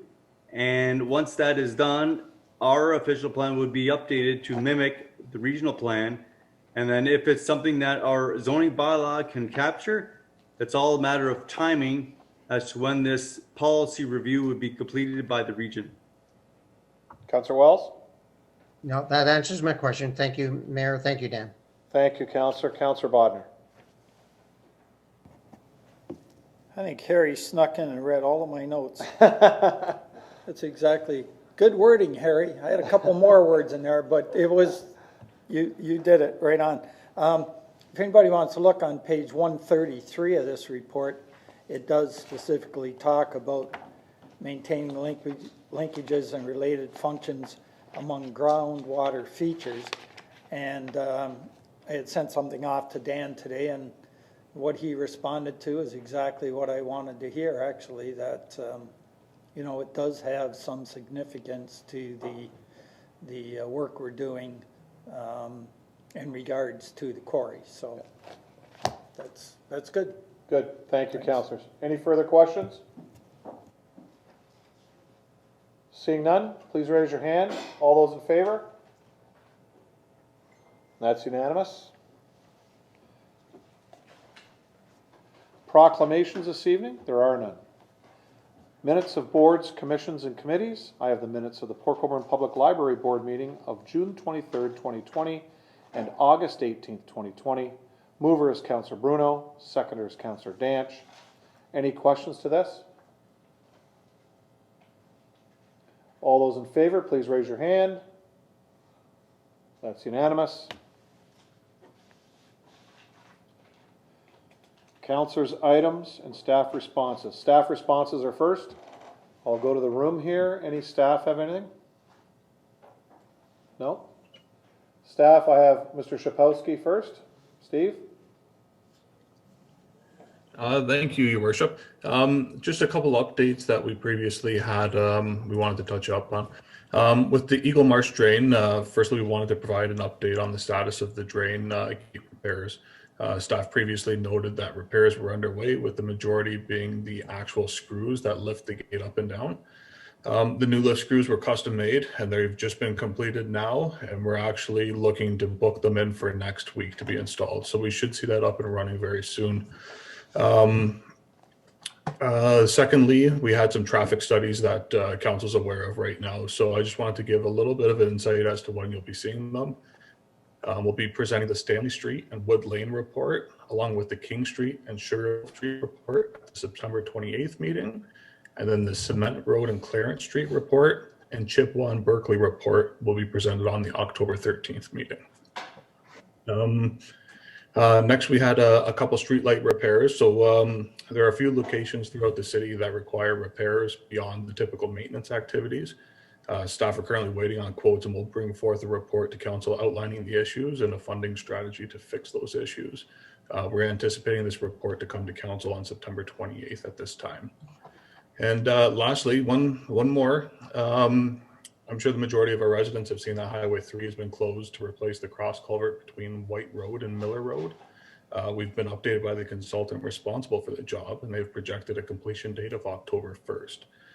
Should any changes occur, we'll keep council updated. Thank you. Okay. Any other staff online with any updates? Okay. Councillors' issues and inquiries. I'm going to start with Councillor Bagu. I got none this meeting, Mr. Mayor, just living the dream. Thank you, Councillor Bagu. Councillor Beauregard. Same as Councillor Bagu, I got nothing. Councillor Bodnar. Chain, but I do have one. Councillor Bruno. Oh, sorry, Councillor. I thought we were going for three there. There we go. Okay. A question, Mr. Mayor, through you to Dan. I think it's Dan, yeah. Short-term rentals. I think council kicked that over to you. And I just wonder whether that will be reflected in the budget for what may be required to make this happen. Dan? Through you, Mr. Mayor, to Councillor Bodnar. That is on my list to do before the end of the year. I know that that was the direction of council to bring something back to council, and that is my goal, to have something to you. I'm going to say late fall, now we're into fall. Hopefully by the end of the year, you'll actually have a bylaw. Talk to Amber as well, but you will get something at the end of the year. That is my goal. Councillor? Okay. Thank you. That's good news. Can't come soon enough.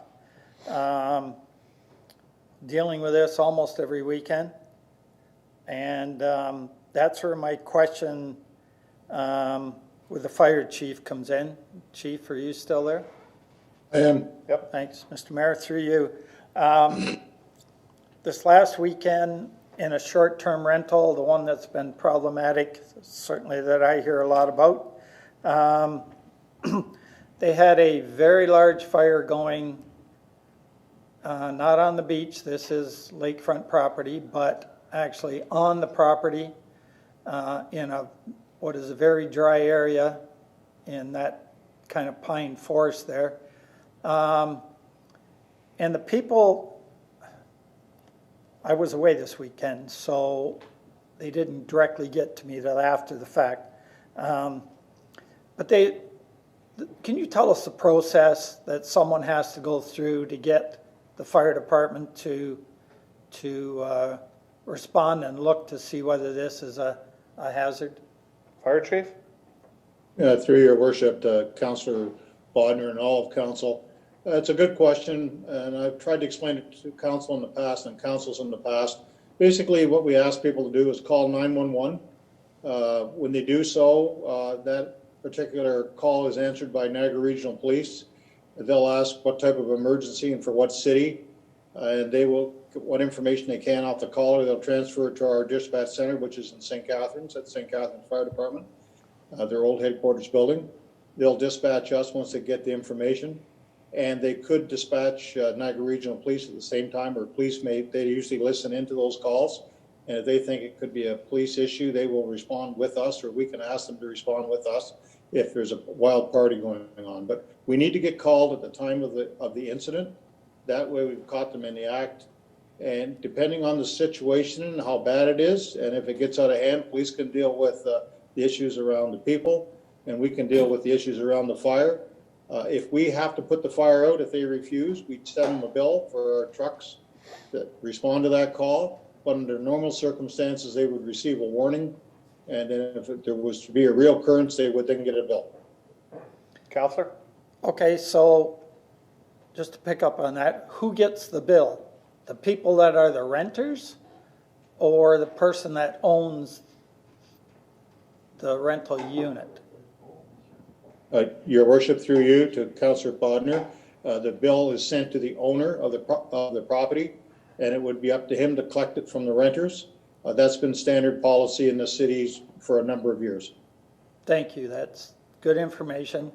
And also, I was happy to hear that the police could possibly respond, because at the same time, the noise went on till 3 o'clock in the morning. So my question to our, maybe Dan or bylaw people, who do people call after our bylaw people are no longer working, and what time do our bylaw people stop working?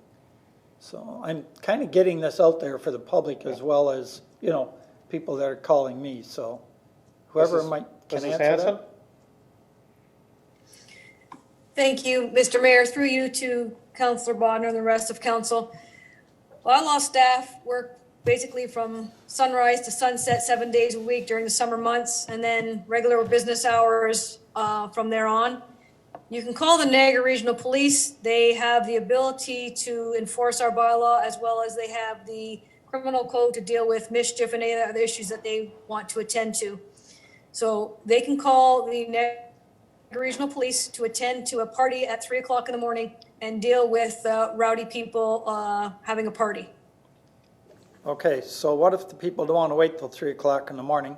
What does our bylaw actually say? Is it 11 o'clock? Or my understanding was that if at any time during the day you're creating a disturbance that is beyond the normal, that is against our noise bylaw. Can you just touch on that? Mrs. Hanson? Thank you, Mr. Mayor. Through you to Councillor Bodnar and the rest of council. Whether it's 2 o'clock in the afternoon or 2 o'clock in the morning, noise is noise.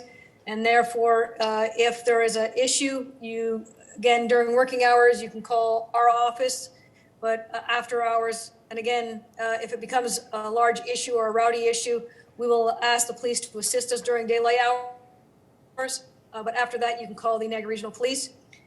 So if you're playing a loud stereo and it's 3 o'clock in the afternoon, it's the same offense as it would be at 3 o'clock in the morning. Okay, thank you, because that's part of what's happening. And with more and more people working at home, this is not only a pain in the butt, it actually cuts into your working time if you happen to be the neighbor that is actually trying to work from home. Okay, thank you very much. Just what I wanted to hear. Thanks. Thank you, Councillor. Councillor Bruno. Thank you, Worship. Two tonight after a long drought. One is through to Steve Szapowski and or Brian, perhaps as a joint venture here. For the last couple of years, it was apparently going to get straightened out.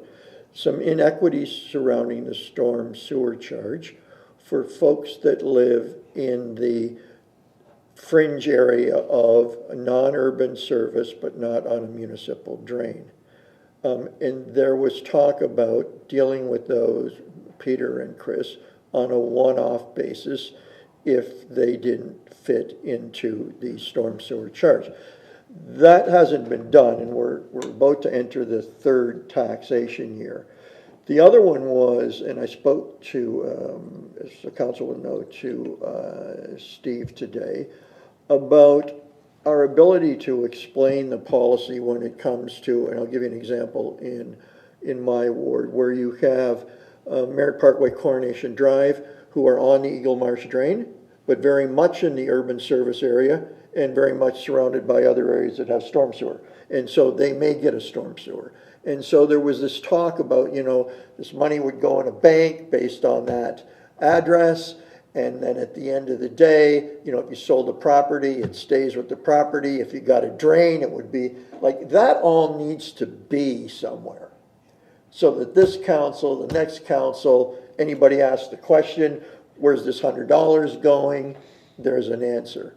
And I know we've instituted that in other areas. So I'm going to ask Steve if he could get with Mr. Bowles, because certainly back in the day that was often deferred to Peter, who would go through the motions of in terms of how that money would be reserved and how it would be then put forward. So I'm asking if the two of you could have a conversation with regard to that and come back with some answers. Mr. Szapowski, Mr. Bowles, is that fine? Through you, your worship, to Councillor Bruno, yes, that would be perfect. I agree that we need to do some review and clarify some procedures. So we can definitely work on that. We'll review it and get back to council with an action plan. Okay, Mr. Bowles, you're fine with that? Yes, through you, worship. Steve and I have actually had some preliminary conversations on this, so we look forward to bringing it back to council and looking for council's decision and action on it. Okay, thank Great. you, gentlemen. Thank you. Okay, Councillor. Thank you. And the second question just sort of sparked my interest tonight when, after the last 4 or 5 meetings, I look at the time, and there's a number of staff who've had to stay to answer those questions. And it seems to me that the councillor items questions being at the end of the meeting causes somebody potentially to be here from 6:30 to the end of the meeting. And I have no particular thoughts on this, but I'm wanting to ask through you to the CAO, how is the staff remunerated for coming to a council meeting? Is it like a minimum of X amount of hours? And to that end, could he perhaps look at ways that we could have them here, i.e. perhaps having councillor items earlier on in the agenda? We know where they'll be on agenda items. It won't be a perfect world, but it seems for their personal benefit and the financial interests of the corporation, perhaps we could tighten that up if possible. I think the CAO and the clerk want to answer this question. I'm sure that the clerk has a very good explanation of agenda management. I'll talk more about personnel management through your worship to Councillor Bruno. It is a fact that staff who attend council meetings, including remotely, are compensated. Union staff are compensated as overtime or after hours time worked. Non-union staff get an equal amount of time off in lieu of vacation. So 3 hours at a meeting on a Monday might mean 3 hours off during the daytime some other day during the year. It is my preference that that non-union staff, or any staff for that matter, don't come to a council meeting for when not necessary, I guess. I have in the past had some council members ask why a certain staff member wasn't present when there were no reports and so on, and felt that it was important for that staff person to be there. So I'm not sure where individual members of council sit today or collectively sit today. And I'll go a step further. While we get some good items brought forward under councillor inquiries, I think I've sat in this chair before, or probably that one pre-COVID, and said, you know, the potholes or the flag that needs to be replaced at a park or the garbage can that's overflowing absolutely can be finished through a phone call in the daytime to the appropriate staff member in the appropriate department. It's probably not the best to have a staff member wait for hours to find out if the flag needs to be replaced, and most times we can actually replace the flag that's damaged much sooner if we do get it in the daytime hours. If you found out about it on Thursdays and saved it till Monday, we could get it done. The second thing that we've done is started to get some of the questions to staff earlier in the day, so that if there's research required or a call to another staff person or compare practices with another municipality, we could do that and be prepared to answer the question. So all of those things working together are getting us to the point where we're limiting the staff overtime and the unnecessary, let's call it, or maybe over than necessary attendance at council. So I like to keep on that track. I feel like I missed one component of your question. But. So is it a 3 hour minimum? Oh. Is it always in lieu, or is it dollars? Yeah, so for non-staff, it's not cash, or sorry, for non-union staff, it is not cash. There's no cash value.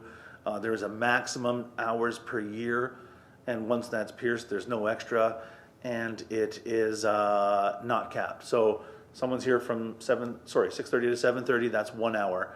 Union staff, and they're not here as frequently, but sometimes it would be if a report was written by a union staff member or so on, there is a minimum call out.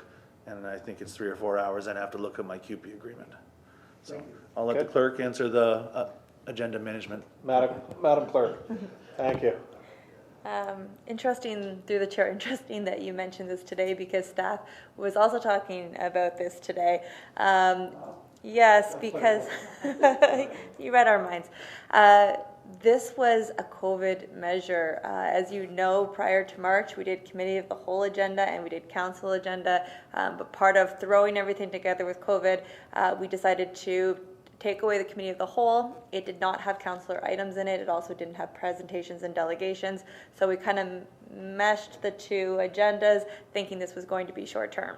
That being said, I haven't made a change yet because we will at some point be going to a new agenda management system and there will be a new agenda process. I will be removing committee of the whole completely formally. So in the meantime, if you would like to switch back, that is fine, to have a councillor items earlier in the evening. As Scott mentioned, we have been asking you what items you're bringing forward and for that exact reason, so that way staff didn't have to stay on if they didn't need to be there. Councillor? Individually, I'm not bothered when council items are, but I would prefer them earlier in the evening for the reasons of getting those, both from an economic and staff and management time here, but more importantly, I find it a point of the meeting that the citizens out there might be more prone to be hearing that at 6:30, 7 o'clock than at 9:15 or 10:30.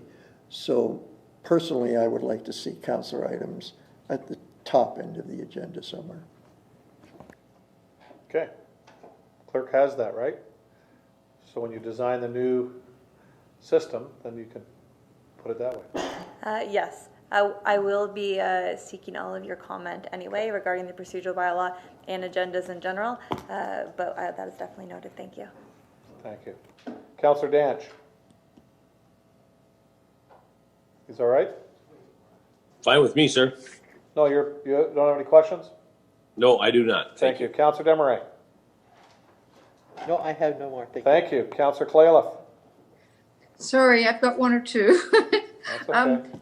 I'm not sure if I need to, I actually want to make a notice of motion. Do you want me to do that now or are we? No, I don't see it listed. I'll do that under notices of motion.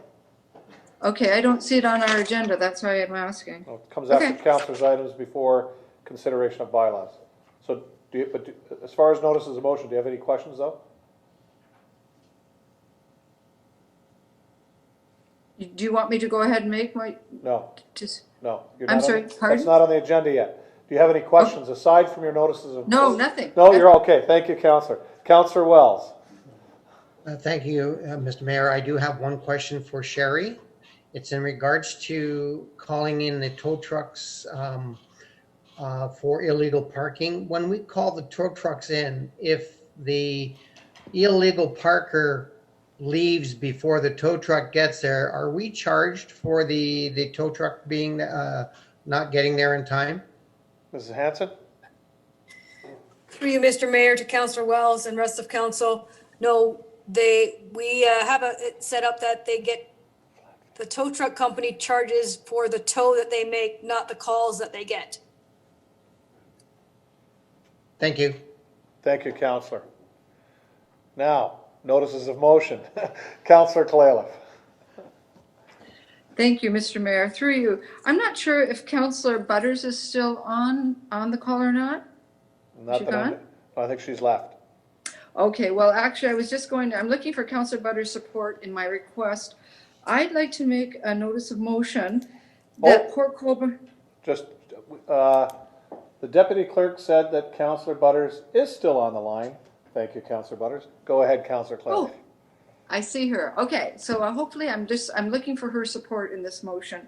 I want to make it that Port Colborne Council address both the region and public health to petition for the establishment of a COVID-19 testing clinic in our city to serve the southern tier municipalities. I'm looking at Ridgeway, Port Colborne, and Wainfleet. I've been looking at the fact that it's become imperative moving into the winter months that accessible testing be provided in closer proximity to where our constituents all live. I will work with staff to develop a document to make this request. I'm hoping that all the councillors and the mayor will sign this and support this request. And I'm hoping that perhaps Councillor Butters can talk about this ahead of time and move it forward at the region, that it's something that we really need to be looking at coming into the winter months. Okay. So you'll bring that forth next meeting. Your second, is that the only one you have, or do you have another one?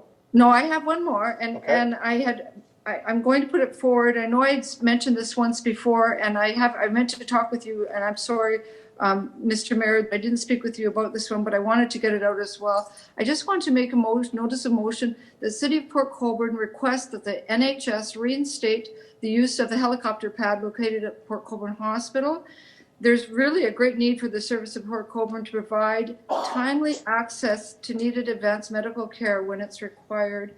And again, I've done a little bit of research into it all. I know that it went out of operation about 3 years ago. And I really feel, especially in where we're at right now with COVID this summer, I look at 12,000 visitors to our community. We had a need for it twice this particular summer, and it wasn't available. People had to be transferred from other areas to go.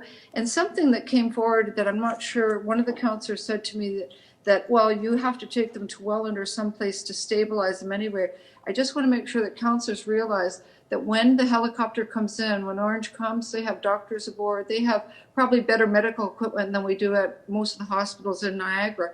That the patients do not go to a hospital, they go directly from the ambulance into the helicopter to be moved. Councillor, so you've made your notice of motion, you're actually Oh, sorry, you're getting into debating it now, so we have those two. So I look forward to those coming back at our next meeting, and you're working with staff on those. I would assume the clerk on that?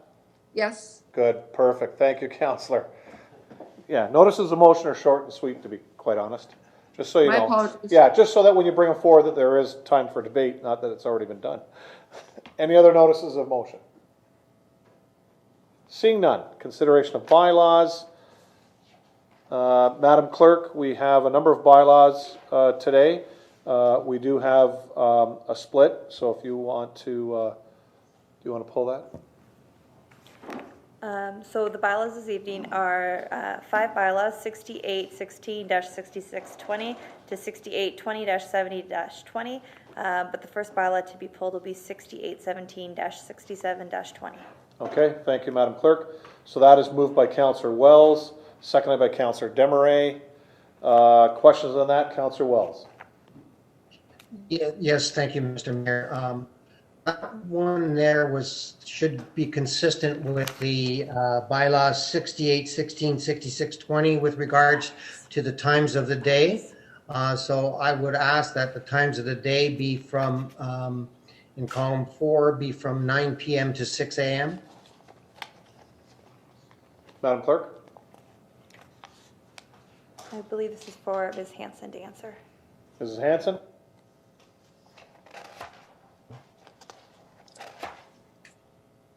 Yes, Mr. Mayor, sorry, I was trying to find the bylaw because I'm flipping through the, is that the Wildwood Road one? Yes. Yes. Okay, so the frames that we had set out with regards to having the overnight parking, I believe Councillor asked for 9 p.m. to 6 a.m. as the issue to be changed on Wildwood Road. But the parking that was presently there was at midnight to 9 a.m., something like that. But I unfortunately can't see the bylaw in front of me. I'm looking for it, but I have no problem putting the bylaw forward as the council requested. Okay, Councillor, can I have that as an amendment that we move, and I assume you're looking at number 3, column 4, where it says 12 midnight to 6 a.m. You want that from 9 p.m. to 6 a.m.? Is that correct, Councillor? It actually says it's on page 235 of our package. Oh, there too, okay. Okay, and it says anytime. That should say no parking, or it should be applied to no parking between 9 p.m. and 6 a.m. And as well as column 4 on item number 3, the Schedule C parking? Because that says 12 midnight to 6 a.m. You want that the same? But I think that was excluded. That's, yeah, Part C was amended to read 9 p.m. to 6 a.m. from midnight. It replaces the midnight to 6 a.m. Okay. Okay, Madam Clerk? This is an amendment. You're all set with that? This is Ms. Hanson's bylaw, so she might need to comment, but I believe what Councillor Wells might be looking at is that it's an accessible parking spot at any time. So even though parking is only permitted certain hours of the day, that parking spot is always, when in use, an accessible parking spot. Oh, okay. Councillor, did you get that? I did, and this is what my position on that is there should be no parking there overnight by any parties from 9 a.m. or 9 p.m. to 6 a.m., regardless of whether it's disability parking spot or a regular parking spot. Mrs. Hanson? And as it's written, it allows a person to park in the disability spot overnight, and that could present some issues for us to enforce. Mrs. Hanson? The bylaw is written so that the accessibility is for at any time to use it as accessibility. If you put restrictions on top of that, you can change that. But what that's saying is that that spot is strictly for accessible parking only. You can then put another amendment with regards to timeframes in that whole street area and include the accessible spot. But what you're asking for, Councillor Wells, is if we put the time frame in there, that means that outside of that time frame, people can park in that area. So you have to do it in two separate areas. One is the exception that it's accessible parking only for that spot, and then you have the restricted time of parking on that street that is not allowed from 9 p.m. to 6 a.m. That would be what I would say consistent throughout the Wildwood Road. So you want to move the amendment that we actually show in there 9 p.m. to 6 a.m.? Correct. Okay. Seconder for that? Councillor Bodnar? Questions to that? Councillor? So I think it's important we do it the way Ms. Hanson said, though, right, in two parts? Is that what we're still talking about? Yeah. Okay. So you're okay, Councillor Wells, with the way Mrs. Hanson presented it? Yes, I am. Okay. So it is an amendment. Any further questions? Please raise your hand. All in favor? That's carried unanimously. Back to the motion as amended. So we're dealing with bylaw 68166620 as amended. Any further questions? All those in favor, please raise your hand. That's carried unanimously. Thank you, Council. Thank you, Councillor Wells. So now we're going to vote on the remaining bylaws. We have a mover, Councillor Danch, seconder, Councillor Bruno. Any questions to any of the remaining bylaws? All in favor, please raise your hand.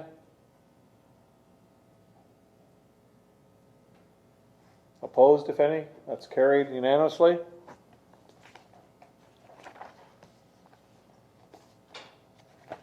Wow, guys, it's only 10 after 10. We've got to spend another 50 minutes here talking. Bruno, you got any more items? No, we don't have to. No kidding. Thank you, Council. We thank everyone for watching tonight's council meeting. Our next council meeting will be held on September the 28th. I now move that this meeting is adjourned. Thank you.